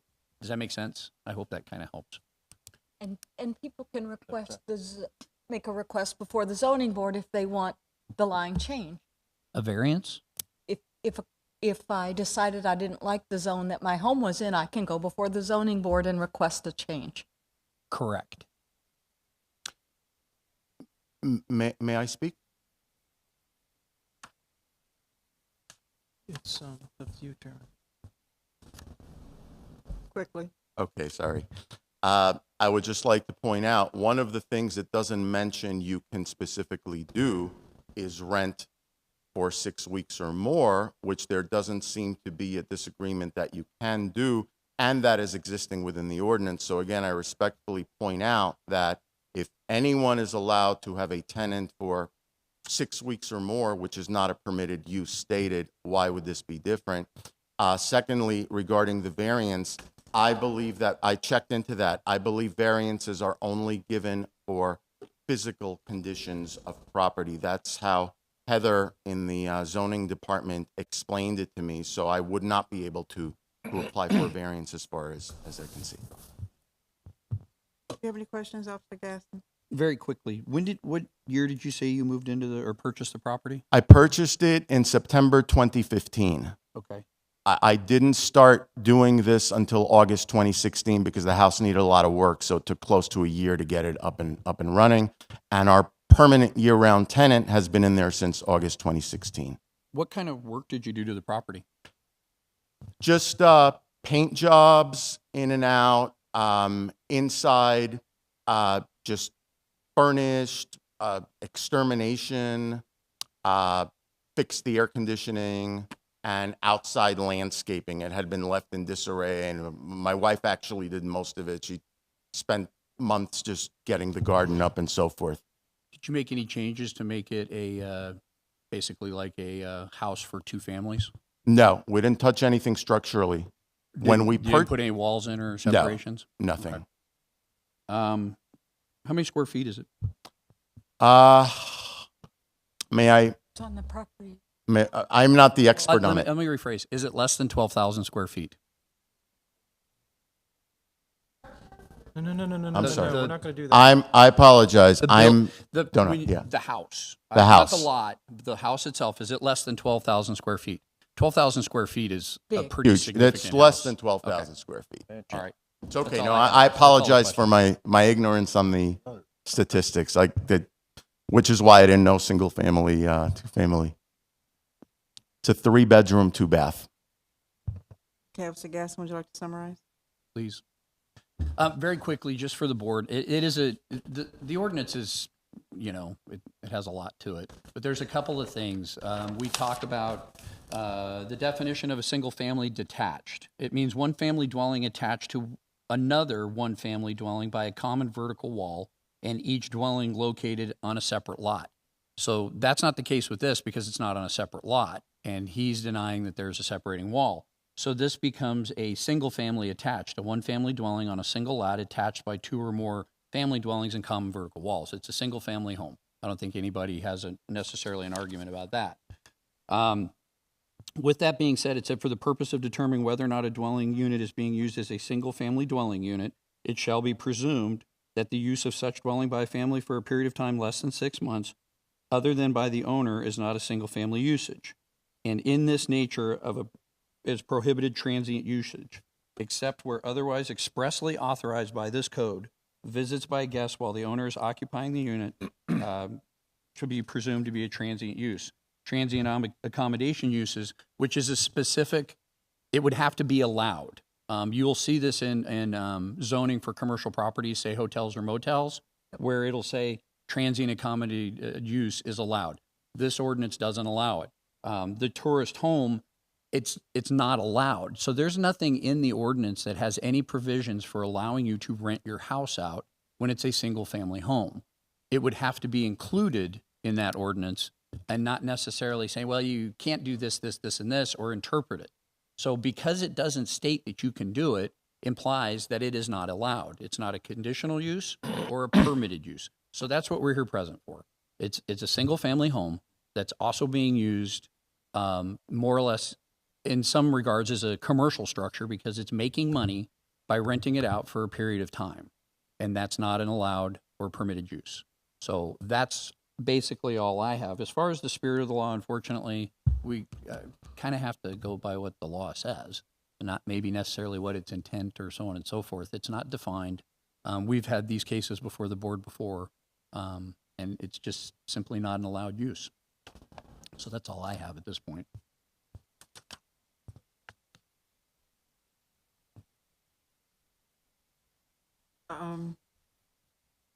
And I'll add one last thing. He initially touched on, we got a complaint about it. So it wasn't, I don't go seeking out Airbnb complaints. They're brought to us because otherwise I'd be spending my whole day trying to find people that would rent me a house. So there was a complaint generated by it. Just, it's 6 weeks. It has to be less 6 weeks or more. There's a few things. There's less than 6 weeks. There's less than 6 months. What does this one? This one, we're leaning towards less than 6 weeks, and that's why the Airbnb was asked to be changed to that. And is it say in the ordinance 6 weeks? Does it talk about? Under a tourist home, under the definition of a tourist home, is a period of time less than 6 Come weeks. under that? I'm sorry? Does he come under that? Well, one aspect, when you rent a house, a single-family home for less than 6 weeks, yes. So it's not a permitted use. Transient and accommodation use is a facility containing one or more transient accommodation units, the occupancy of which occurs or is offered or advertised as being available for a term of less than 1 month, more than 3 times in any consecutive 12-month period. But again, that's transient accommodation use, which also isn't allowed.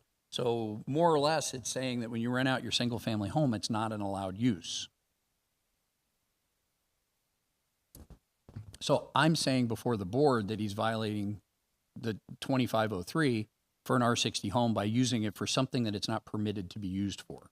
Mm-hmm. That's kind of the long and short of it. And then we throw in the definitions to kind of understand that it's not defined. Tourist home is not defined as an allowable use. Transient accommodation use is not defined as an allowable use. Mm-hmm. It's a single-family home. Okay. Do you have anything else you'd like to summarize? Only that, and thank you, but and I'm going to make it quick. I think we can all agree that the ordinance could be written in a clearer way, because I think we can all agree that the two types of people who violate the law are those who do so intentionally and those who do so innocently. I fall into the second category. At the very least, I think that if the ordinance were written in a crystal clear manner, people like me never would have done anything that would have caused this notice and would have caused us to all be here today. So that would be my other recommendation. And you have all my previous points, and so I won't reiterate them. And only that, yes, I did receive compensation, which is what I know I can't do under what Officer Gasson, how he interpreted the ordinance. It was never meant to be a moneymaker. It never was. All it did was partially defray some costs.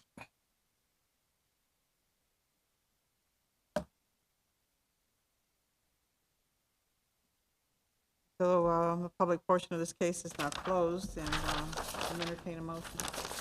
I move based on the testimony, evidence, and facts presented in law that at the time of the alleged violation, Section 25.03 and 241.00 of the Code of Ordinances of the City of Tarpon Springs was in force and effect. The respondent was in violation thereof. Need a second? Second. Any discussion? Roll call, please. I'm sorry, who was the second? I apologize. Mr. Kramer? Mr. Kramer, thank you. Sorry about that. Mr. Robinson? Yes. Mr. Kramer? Yes. Ms. Wade? Yes? Mrs. Dabbs? Yes. Mrs. Weeks? Yes. Mr. Weeks, I apologize. Sorry. Mrs. Archer? Yes. Thank you. Officer Gasson, do you have a recommendation for time frame for compliance or daily fine? Basically, it's a matter of contacting your renter and advising them, and for whatever reasons you need to cancel their reservation. I personally feel that if we have to do this, it should be done sooner than later.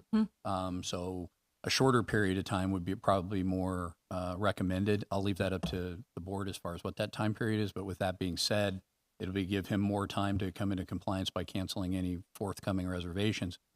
I personally am against extending it out and letting him conclude basically the violations when it's as simple as contacting him and saying you're going to have to cancel. And as far as the fine goes, I would say after that point, $100 a day. And it also, since we've done this, he's going to be established for the next 5 years as well. So that'll encompass it as well.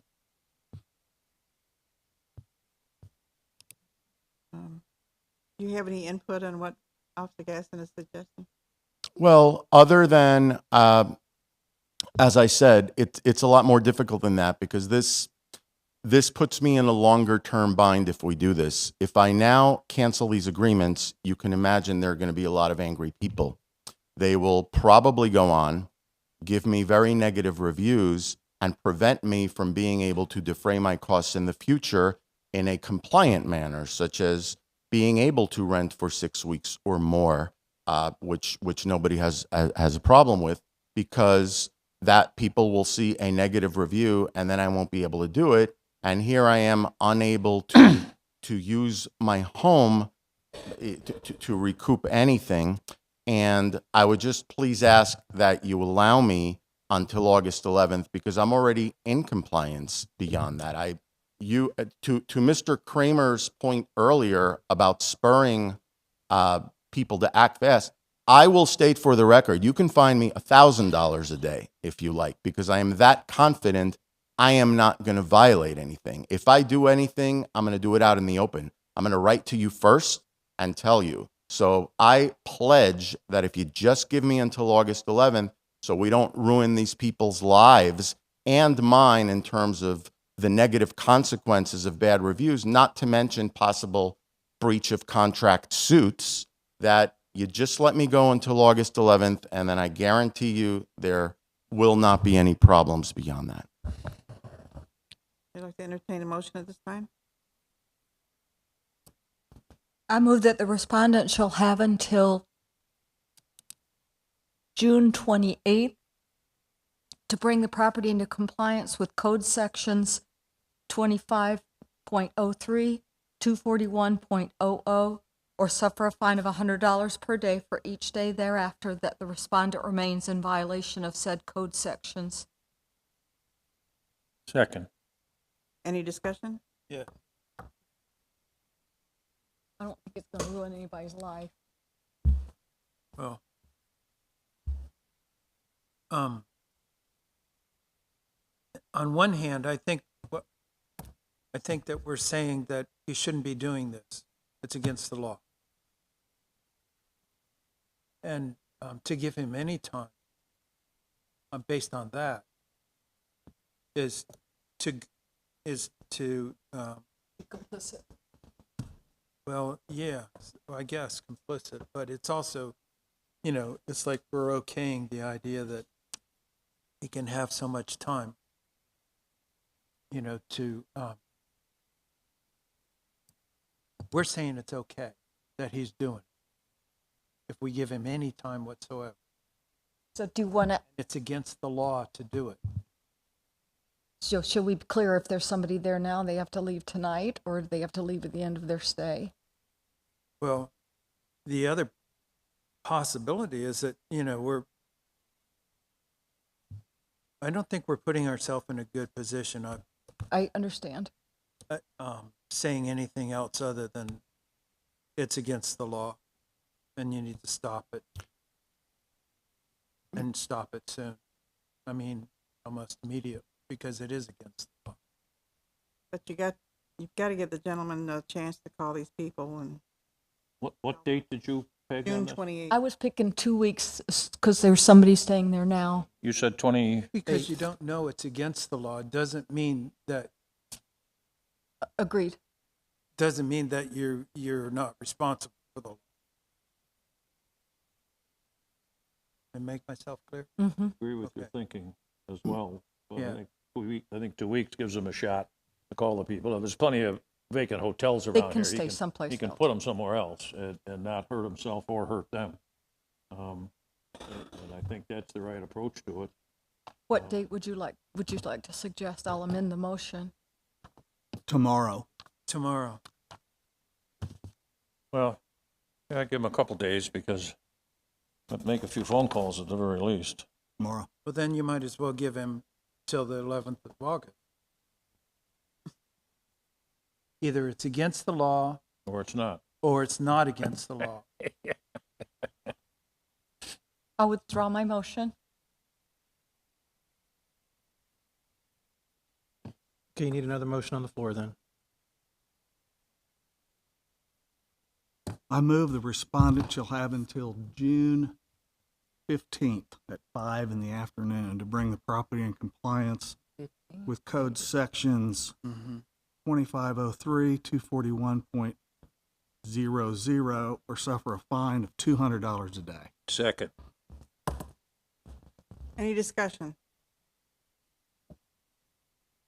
Mm. I am totally against this. I just think we're not helping this gentleman at all. He's come and explained himself, and he's trying to make it right, and we need to give him some time to call these people. You can't call them overnight. I mean, they might not be at home, and we need to be a little lenient as a board and help them out in some way. Yeah, That's the way I feel. I don't know how y'all feel. I understand. I'd like to give him to August the 11th myself, but I'm concerned. Well, I'm concerned that it's against the law, and that we're helping him break the law process. Can we ask him when this current tenant is finished? No. Are we allowed to ask him that? No. We've also had these cases before, Yes. and these people that want to have a tourist home, that's fine. That's fine, assuming the ordinance allows the tourist home, and assuming the time frames are met within that ordinance. And that's where we've had this over the last bunch of years, once a year anyway, where they're not paying attention to looking at the ordinance. And I always preach to people in this town, before you do anything, come down here and go across the hall to engineering or some other department and ask them. These are really, really accommodating people in this town. Believe me, I've been there 20 years. But people don't want to do that.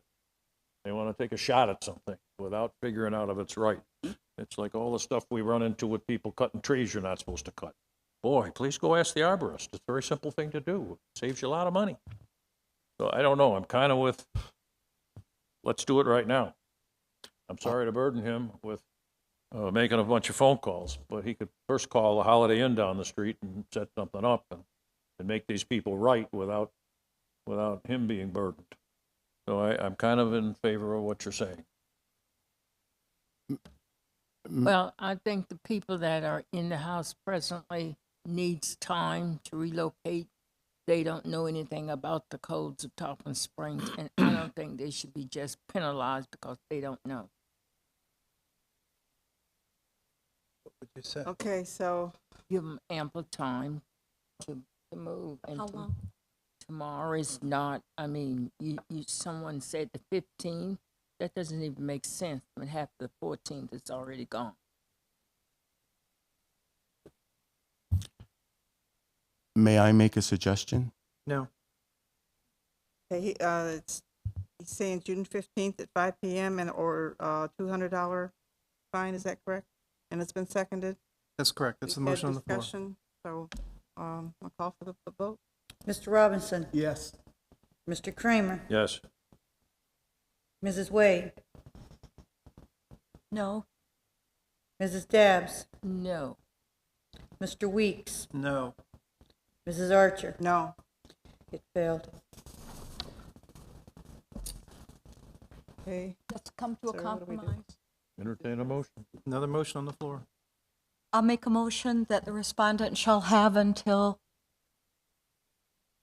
June 21st to bring the property into compliance with code sections 25.03 and 241.00, or suffer a fine of $200 per day for each day thereafter that the respondent remain in violation of said code section. Second. Any discussion? Roll call. Mr. Robinson. Yes. Mr. Kramer, Yes. Miss Wade, Yes? Miss Dabbs, No. Mr. Weeks, No. Mrs. Archer. Yes. Tie. Okay, so the motion carried. So, sir, I'm going to, that the board has found, I'm sorry? 3-3. No, it was 4 to 4 to 2. I'm sorry, I apologize. It was 4-2. This was no, and Mr. Weeks was no. And so was Mrs. Archer. No, No, she said yes. she said yes. She said yes. I apologize, so sorry. Okay, no problem. So the board has found you're in violation of sections 25.03 and section 241.00, given you until June 21st to bring the property to compliance. If it's not in compliance by that date, a $200 a day fine will be instituted. It'll be, you'll receive a written order at the address listed at the property appraiser. If you have any questions about what has happened today, you can contact code enforcement tomorrow or Mr. Gasson or Officer Gasson after the meeting today. Okay? Thank you.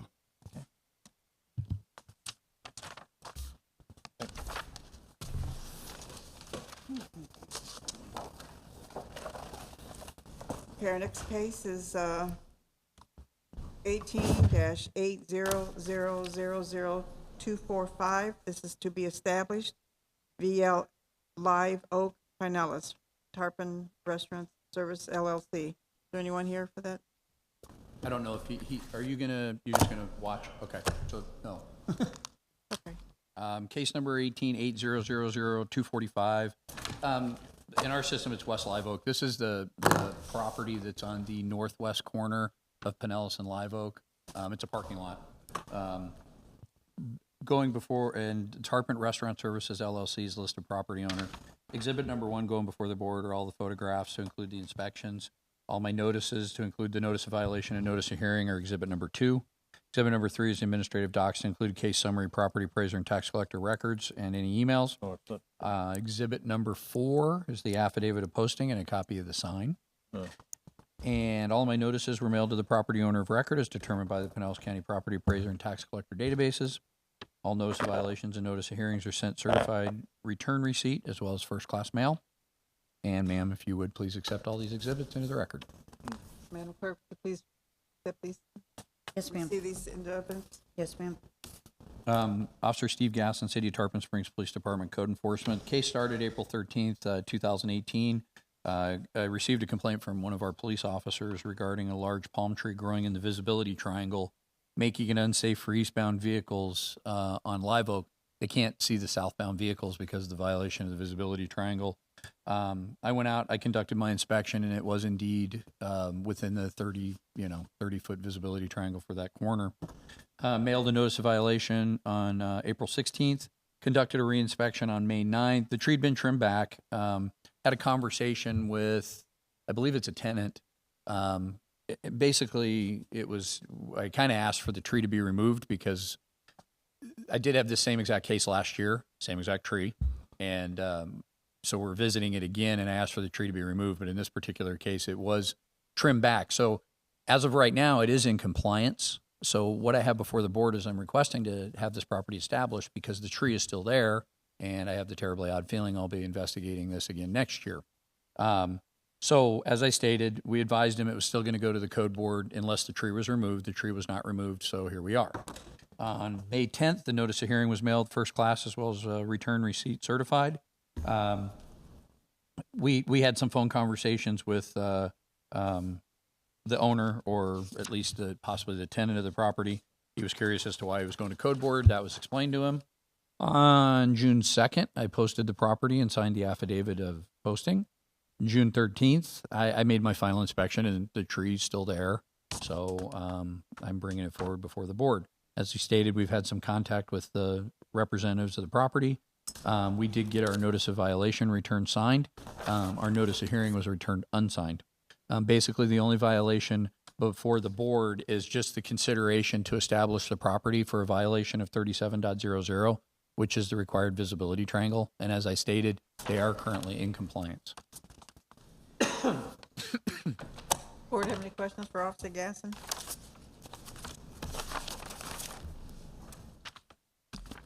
Anything else, Officer Gasson? I have nothing further. We can go for a vote. Okay. Yes. I move based on the testimony, evidence, facts presented in the law that at the time of the alleged violation, Section 37.00 of the Code of Ordinances of the City of Tarpon Springs was in full force and effect. At the time of the notice of violation, the respondents were in violation of said code sections. However, they are now in compliance. Second. Any discussion? Roll call, please. Mr. Robinson? Yes. Mr. Kramer? Yes. Ms. Wade? Yes. Ms. Dabbs? Yes. Mr. Weeks? Yes. Mrs. Archer? Yes. Case number 18-80000. We're I'm sorry. gonna skip ahead really Oh, quick, and then sorry. we'll have our last person. Okay. And that's gonna be the number 14 case, 802 Francis Drive. Okay. It's a repeat violator case. Repeat, that's number 14. Repeat violator out of compliance from 5/16/2018 to 5/18/2018, 3 days. Case number 18-800000336 at 802 Francis Drive, Catherine Bauer. State. State your name and your. My name is Tanya Meeker. Catherine Bauer was my mother. She is deceased. My brother and I are in control of the property at this point. Okay, thank you. Thank you. This is case number 18-800000336 for 802 Francis Drive, Catherine Bowers Estate. It's a repeat violator, as you stated, from May 16th to May 18th of 2018, and the repeat violator case was 17-800000788 for violations of City Ordinance 8-22, 8-40, and 8-52.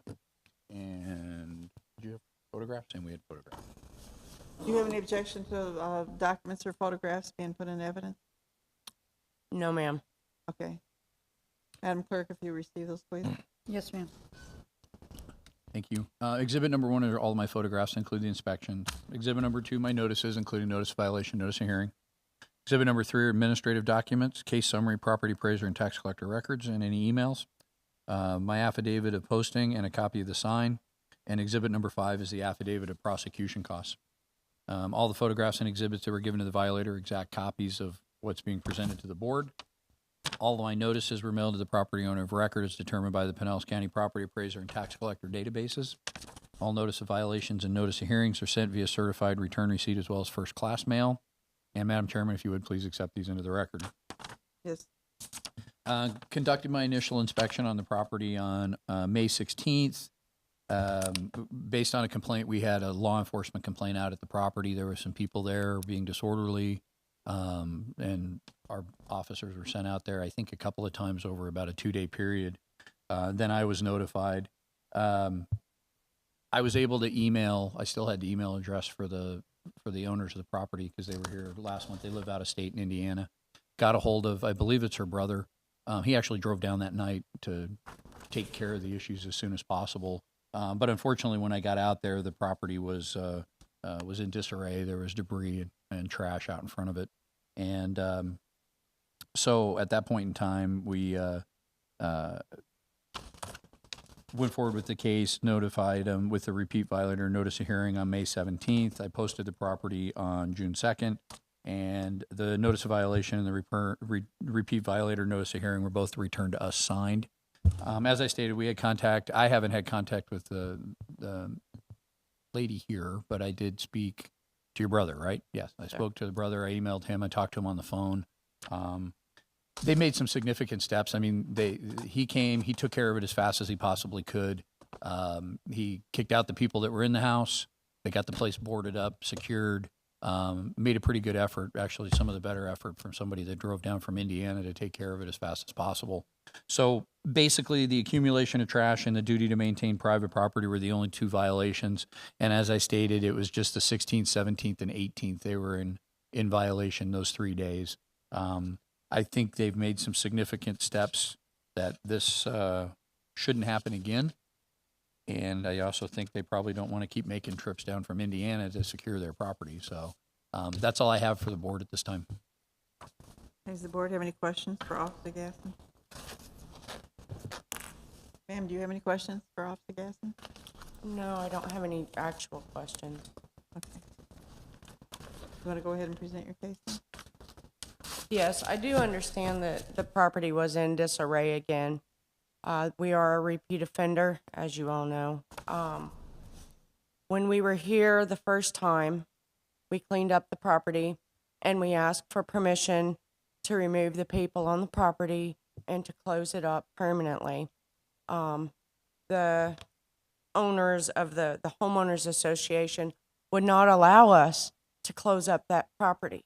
They told us it was unsightly and that we could not do that. So the situation was, we said, okay, anyone that's here has to be gone on May 1st. One of those people was my son, and he is no longer here. In fact, I don't know where he is. I wish I did. So we shut the power and everything off, or we actually had to come down and shut the power off. My brother did that when he was here, and have the police remove the people that were there. And it was never our intention for the property to be like this. When my mother was alive, she was a free spirit, and she would have anybody could come and stay at her house. It's been a problem in my life for 40 years, and I apologize that it got to this point. It won't happen again. We did get permission and help from the police and Officer Gasson to allow us to close that property up. I did check on it today myself before I came here to make sure that it was still secure. It is still secure. There is no one there. The doors are still secured. So I don't see this as being a problem again. And as soon as we can get through probate and get this property flipped or destroyed, I will be the better for it. And I just apologize. Board have any questions? Our heart breaks for you. It's just part of my life. City have any questions? Officer Gasson? You I have have any none. questions?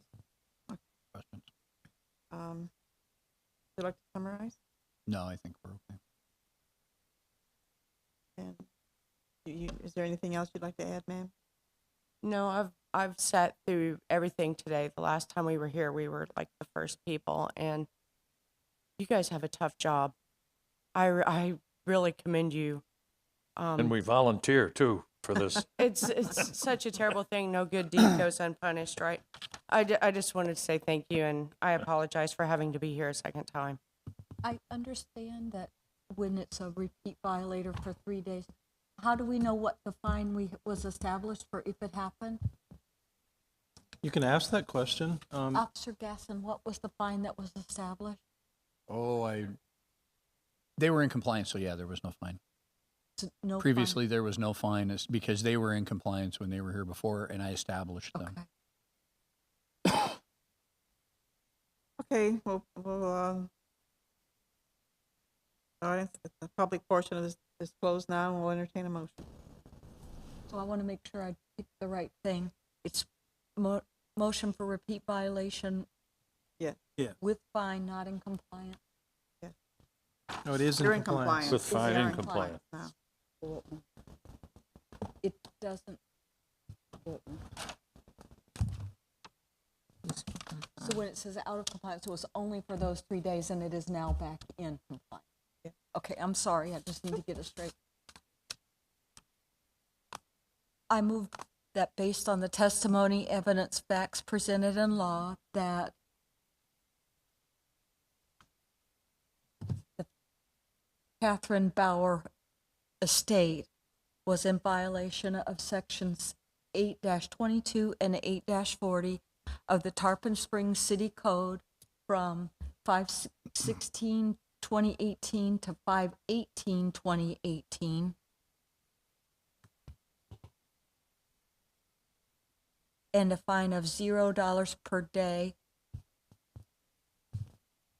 In addition, I move that the city be awarded $76.50 for the costs it incurred in prosecuting the case. I'll second that. Any discussion? Roll call? Mr. Robinson? Yes. Mr. Kramer? Yes. Ms. Wade? Yes. Mrs. Dabbs? Yes. Mr. Weeks? Yeah. Mrs. Archer? Yes. Thank you for taking care of it, or your brother, as fast as you could. Well, it's the best we could do. I wish we could have done better initially. Okay, I'm going to go ahead and summarize for you just so that you understand. First of all, you should understand that in a repeat violation case, this board can order a fine up to $500 per day. They have found you in violation again, repeat violation for 3 days. They have assessed no fine, but you will be obligated to pay the prosecution cost of $76.50. You can make that check payable to the city of Tarpon Springs, and you can either contact the Code Enforcement Department or the city clerk's office, and they'll help you get that to the right location. Okay? Thank you very much. Thank you and good luck. Madam Chairman, number 2, let's go to the top and then we'll just finish it off. 23 West Park Street.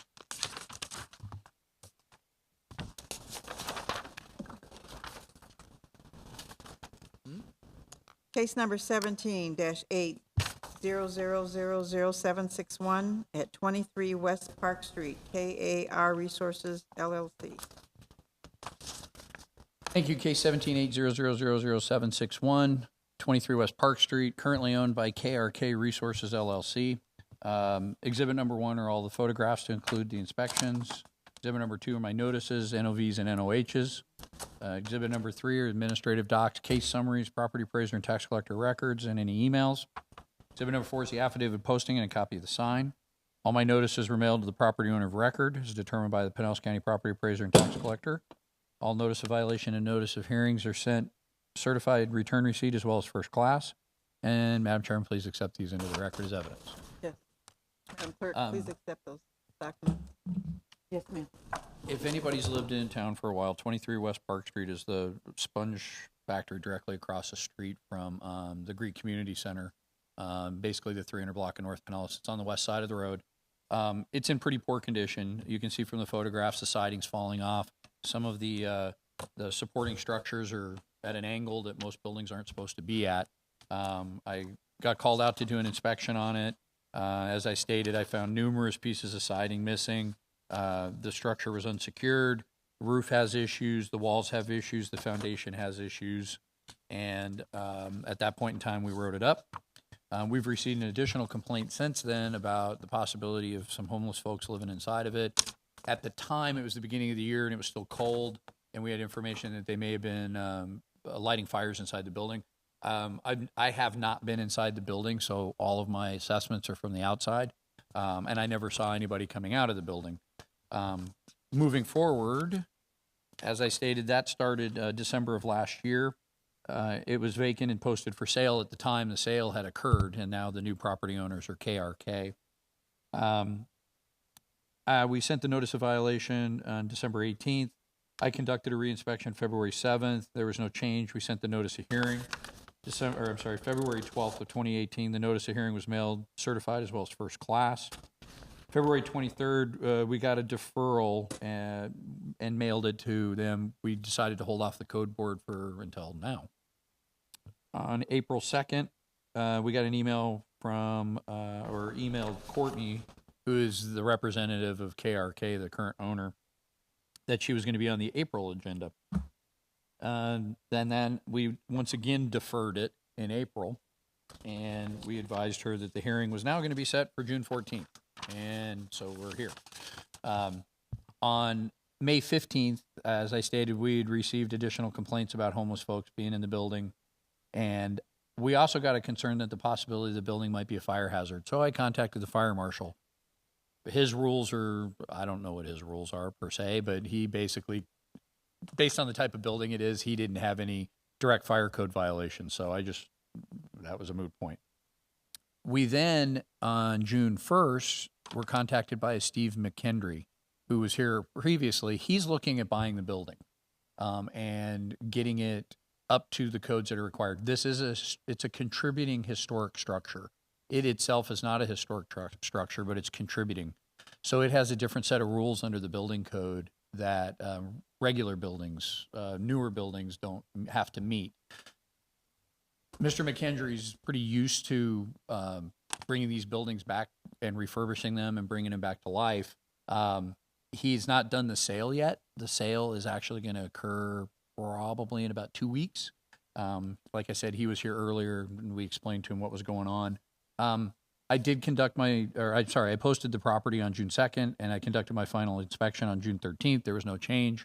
And as we stated, we had been getting emails back and forth with the building department, with code enforcement, with the owner, and also the prospective new owner. So right now, before the board, the only violation is 8-40, which is the duty to maintain private property, which, as I've stated before, 8-38 and 8-41 talk about dilapidated, unsafe structures. The presentation was made to the current owner that they needed to obtain the services of a structural engineer to determine the viability of the structure itself, and or if it needed to be demolished or if it could be refurbished. The city would like, obviously, to see it be refurbished because it is a contributing, and it's one of now, I guess, the only 2 sponge factories left in the city.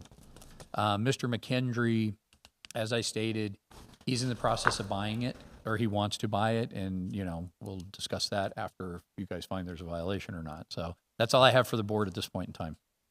Okay, does the board have any questions for Officer Gasson?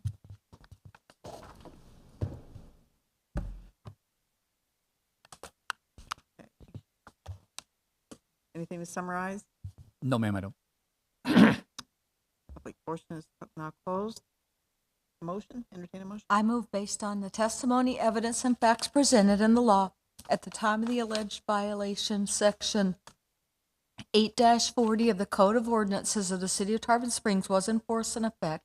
The respondent was in violation thereof. Any discussion? Roll call. Mr. Robinson? Yes. Mr. Kramer? Yes. Ms. Wade? Yes. Mrs. Dabbs? Yes. Mr. Weeks? Yes. Mrs. Archer? Yes. Officer Gasson, recommendation for time frame or? Yeah, after speaking with Mr. McKendry, they're closing tentatively right now, scheduled for June 28th. So I'd like to give them enough time, probably 45 days, just to make sure in case something gets hung up, that they can do the closing. Obviously, what's going to occur is once the closing happens, this case will be closed because they're no longer the property owners, the new property owners. So I'll more than likely open a new case, but we've had a lot of discussion about timelines. And I have the feeling that, well, actually, I'm pretty confident with Mr. McKendry that he's going to get it taken care of. It sat there for 40 years like this, that he'll be able to bring it up. So the fine issue, the sale's going to go through. So, I mean, $100 is reasonable for a fine, but just the 45 days so they can take care of the closing and the legalities. Okay, entertain a motion. I move that the respondent shall have until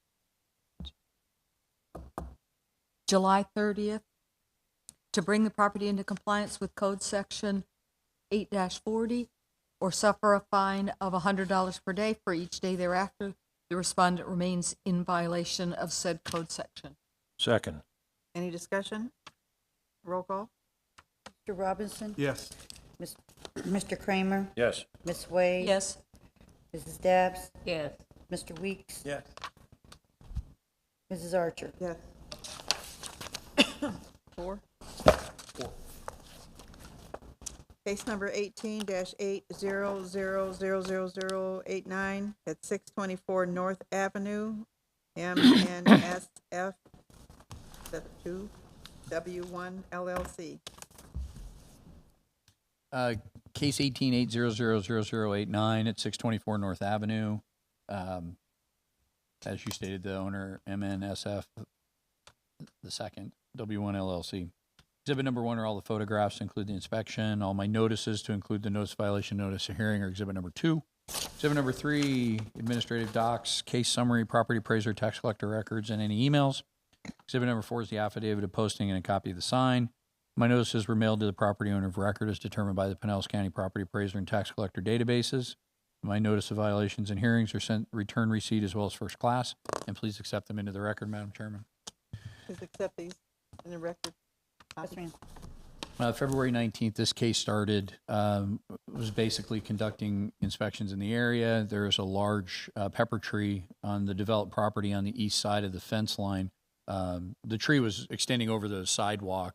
If it was a normal tree, it would have to be trimmed back 10 feet and then 14 feet above the roadway. But since it's a pepper tree on a property that has a certificate of occupancy, it needed to be removed and any regrowth prevented. At the time, there was an older white car on the property, but that's since been removed, so that's not before the board. We mailed a notice of violation on March 26th. I conducted a reinspection on April 14th. There was no change. We sent a final notice of violation at that time. via certified mail as well as first class. On May 7th, we received a phone call stating the property was ready for a reinspection.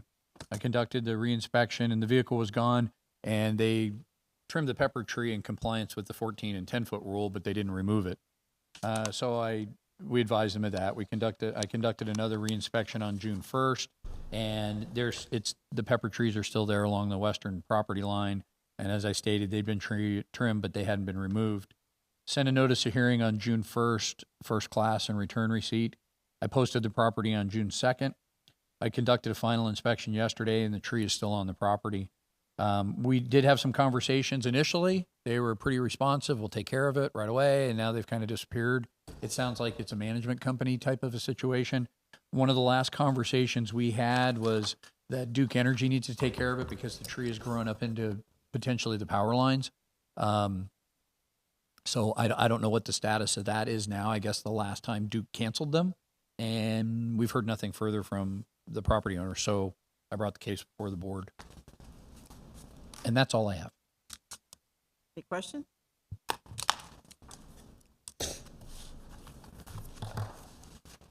Anything else?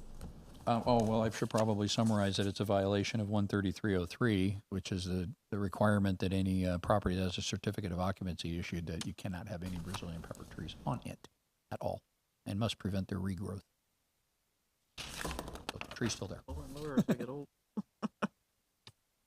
Okay, public portion of this case is not closed and will entertain a motion. I move based on the testimony and evidence of facts presented and that the law at the time of the alleged violation, section 133.03 of the Code of Ordinances of the City of Tarpon Springs was enforced.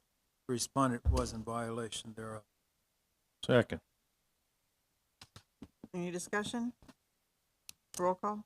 Mr. Robinson? Yes. Mr. Kramer? Yes. Ms. Wade? Yes. Mrs. Dabbs? Yes. Mr. Weeks? Yes. Mrs. Archer? Yes. Thank you. You guys have a recommendation for time frame? 30 days and $100. It's not a life safety issue or anything. Like I said, the tree is at least cut back, but it just does need to be removed. And I think 30 days is probably a reasonable time to take care of that.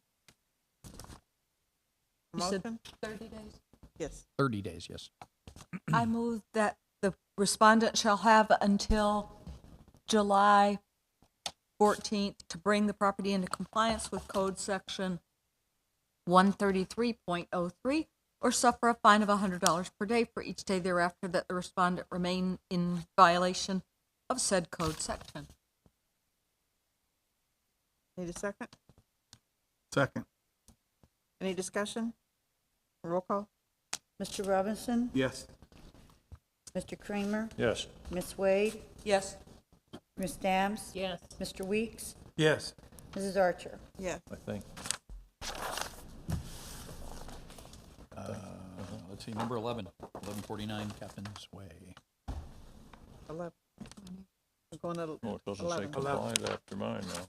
Case number 18-8000249 Nope. to be I was looking at my established old one. at 1149 Captain's Way, Catherine Clark. If anyone's here. Case number 18-8000249, as stated, the address is 1149 Captain's Way, and the property owner is a Catherine Clark. This property is before the board to be established. It's currently in compliance at this moment. Exhibit number 1 are all the photos to include the inspections and some screenshots. Exhibit number 2 are all my notices to include the notice of violation and notice of hearing. Exhibit number 3 is administrative documents, case summary, property appraiser, tax collector records, emails, and actually got a compliance form signed by the owner because the HOA was also involved in the property as well. And exhibit number 4 is an affidavit of posting and a copy of the sign. All of my notices were mailed to the property owner of record as determined by the Pinellas County Property Appraiser and Tax Collector databases. All notice of violations and notice of hearing are sent both certified return receipt as well as first class. And Madam Chairman, please accept these into the record as evidence. Yes. Bobby, could you do that, please? Received a complaint into the Code Enforcement Department on or around April 17th regarding a residence at 1149 Captain's Way being used to rent their property out via Airbnb. The property is zoned RPD4, and it's not zoned for tourist homes. RPD4 is a residential planned development is what the acronym stands for. basically, it's a residential community. It has almost all the same that we discussed earlier in 2503. The same, you can't build car lots, you can't have tourist homes, you can't rent your property out. It's not a conditional use, and it's not a permitted use for the property. We confirmed by sending from our pseudonym email, and we tried to reserve the property for a period of less than 6 weeks. And we had a reservation confirmation for one guest to be able to check into the property for a period of time less than 6 weeks. Moving forward, we sent a notice of violation on April 17th, conducted a reinspection on May 2nd, which consisted of basically getting on the internet and checking to see if you could rent the house out, and we couldn't, and the listings were closed through Airbnb. So at that point in time, we put them in compliance. We received somehow we had gotten an additional complaint saying that she was still using the home because there was a car with Wisconsin plates of the residents. We reopened the case, and then at that point in time decided to bring it to the June Code Board to be established to prevent any future violations. We couldn't find anything specific. Just the fact that there was somebody with Wisconsin tags doesn't necessarily mean you're renting your property out. So we didn't have anything further, but we decided to go ahead and establish the property. So we sent a notice of hearing on May 8th, and on June 2nd, a sign was posted and the affidavit of posting was signed. I conducted the final inspection. Basically, we jumped on the internet and make sure that the bookings had been removed, and we're going to bring it before the board to be established. We also, as I stated, we had received a letter from the HOA showing, because the HOA started an individual case on the property because they don't allow it for the association rules. So they got a compliance letter, and we attached that to the record. The notice of violation and the notice of hearing were returned to us unclaimed, and we've had absolutely no contact with the owner. So before the board is a violation of City Ordinance 78.01, which is the zoning for a residential planned development community, and then again 241.00, which is the definition of a tourist home. And that's all I have for the board. And as I stated, they're in compliance. I just want to establish the property to prevent future violations. Any questions for Officer Gasson? Yeah, I do. You've confirmed that it's off Airbnb. The best we can. You know, unfortunately, Airbnb and the other rentals, you can't put in an address. So what you have to do is you got to kind of search around, and I have to know what the house looks like. And then I got to go hunt it down and see if it's the same house and do a little matchy-matchy thing. So we haven't found any listings that match. So that's where we're at. Any other questions? Anything to summarize? I think I've covered it. Thank you. Ready to entertain a motion? I move based on the testimony, evidence, and facts presented in law that at the time of the alleged violation, Section 78.01 and 241.00 of the Code of Ordinances of the City of Tarpon Springs was in force and effect. The respondent was in violation thereof. Any discussion? I just want to make sure that the motion needs to reflect that they were in violation thereof, but they're now in compliance. That was the testimony that you've heard, and so I just wanted to pick up the other portion so that we don't have to have a second motion. Already? So you just want to add to the very end? I would like to add that at the time of the notice of violation, the respondent were in violation. However, they are now in compliance. Perfect. Again. She seconded again. Any discussion? Roll call. Mr. Robinson? Yes. Mr. Kramer? Yes. Ms. Wade? Ms. Wade? Yes, sorry. It's okay. Mrs. Dabbs? Yes. Mr. Weeks? Yes. Mrs. Archer? Yes. Anything else? 12. 333 East Harrison. We're 12. Oh, yes. Okay.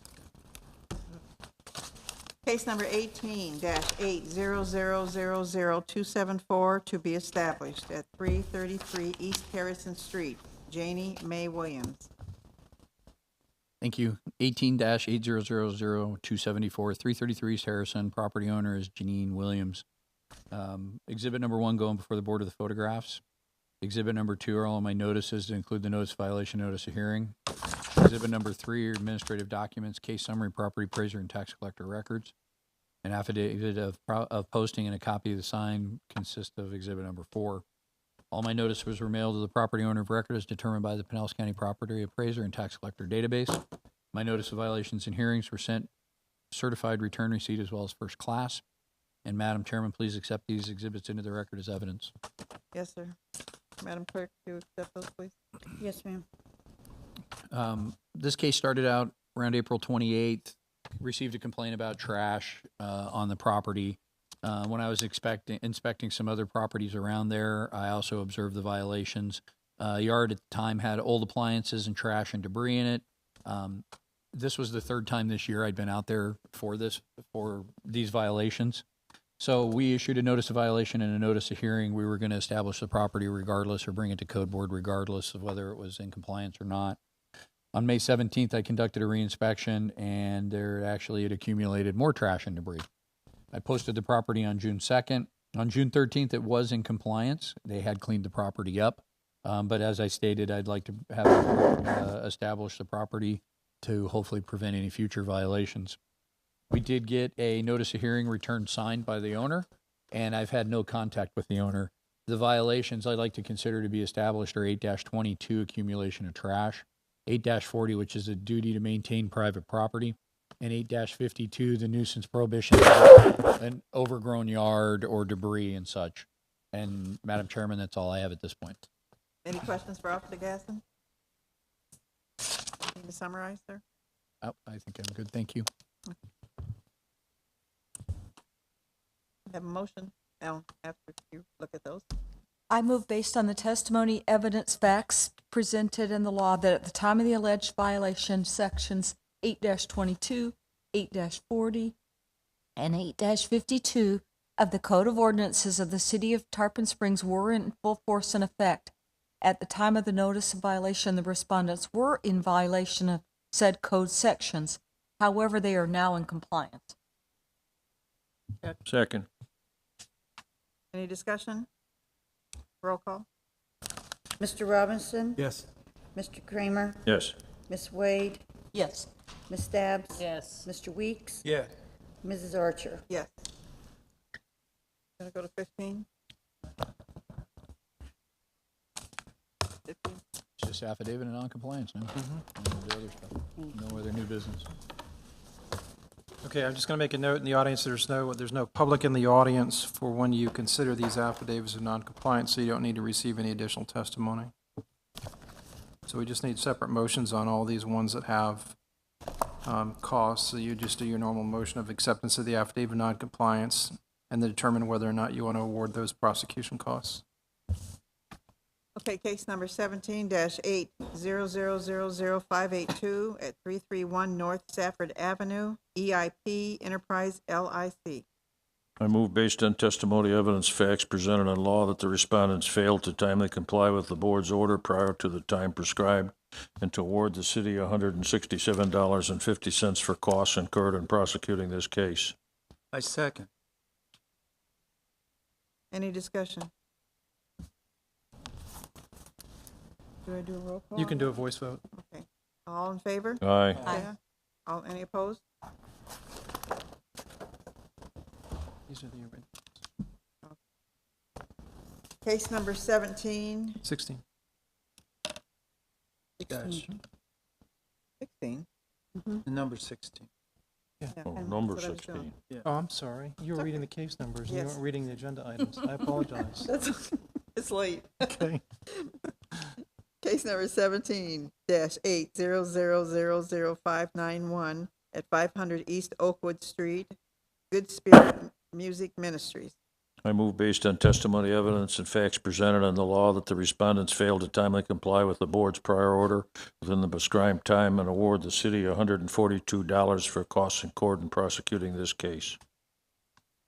I second. Any discussion? All in favor? Aye. Any opposed? Carried. Case number 18-800000113 at 601 East Martin Luther King Jr. Drive, Deanna Gorham. I move based on testimony, evidence, and facts presented in the law that the respondents failed to timely comply with the board's prior order within the time prescribed to award the city $153 for costs incurred in prosecuting this case. I second. Any discussion? All in favor? Aye. Aye. Aye. Any opposed? Carried. Case number 17-8000368 at 601 Sugar Mill Road. Gina Crocitto, the original owner, Upland Mortgage Loan Trust, Williamson Savings Funds Society, FSBTRE.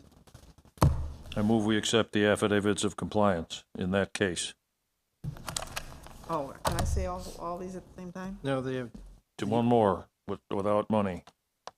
you've got Okay. two that have costs. I'm gonna read that one then. Case number 17 dash. Oh, we didn't vote on that Are one. we doing, okay. Yeah.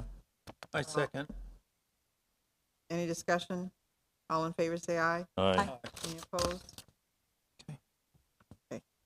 17-800000647 at 608 North Avenue, Robert Winwright and Henry Knight.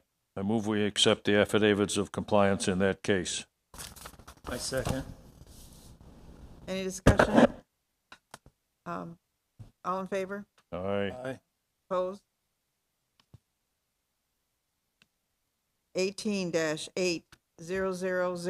18-8000052 at 316 Bay Street, Donna Fatalita.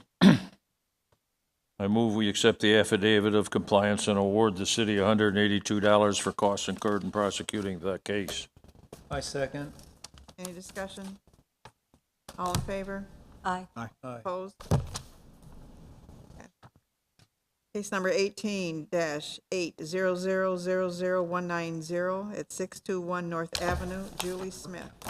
I move we accept the affidavit of compliance and award the city $154.50 for costs that incurred in prosecuting the case. I second. Any discussion? All in favor?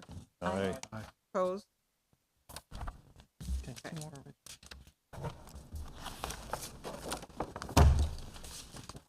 Now we're in old business. A fine reduction request.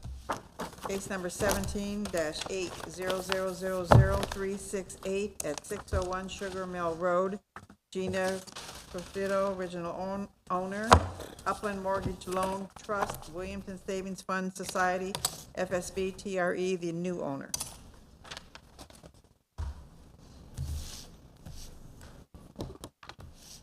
Okay, so this is a fine reduction, and so you need to make your decision based solely upon the written petition, and it should be in your packet.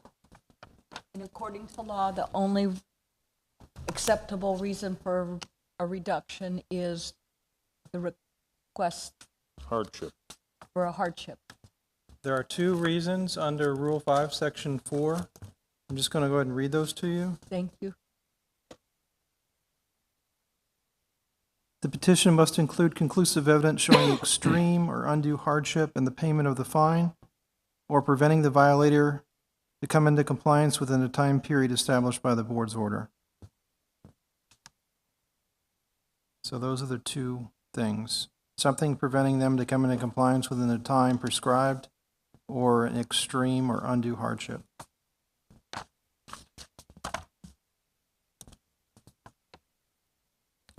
Okay, everyone ready to entertain a motion? Is that the original? Okay. Okay. I move that the fine This is not the original. for case number 17-00000368 not be reduced. I second. Discussion? Roll call? Who, Mr. Robinson, your second, was that correct? It was Mr. Mr. Weeks. Weeks. Sorry, I can't distinguish his I'm voices leaning yet. over. I have to sit back. Sorry about that, guys. Mr. Robinson? Yes. Mr. Kramer? Yes. Mrs. Wade? Yes. Mrs. Dabbs? Yes. Mr. Weeks? Yes. Mrs. Archer? Yes.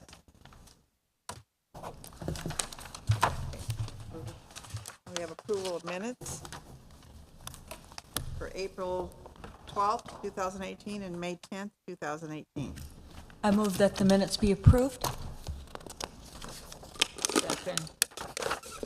Ms. Dabb, second. Any discussion? All in favor? Aye. Say aye. Aye. Opposed?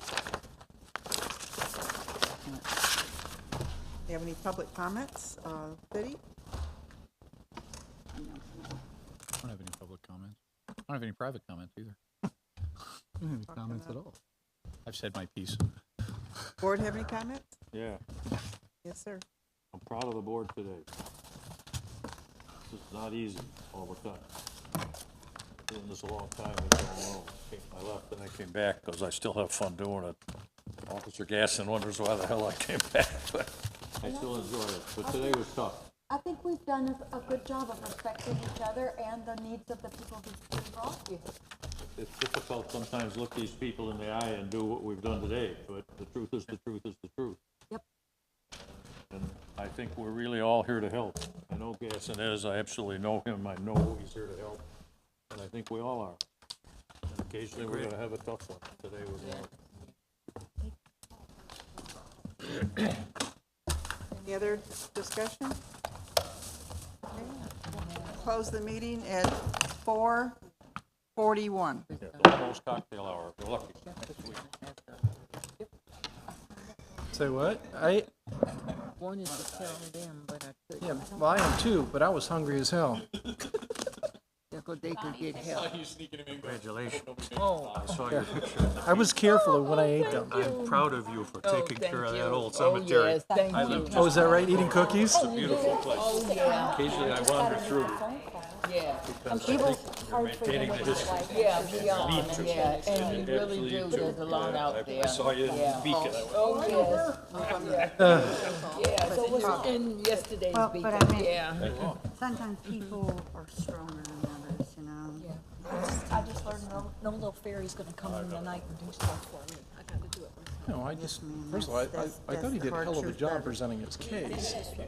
He did a really good job. Thank you.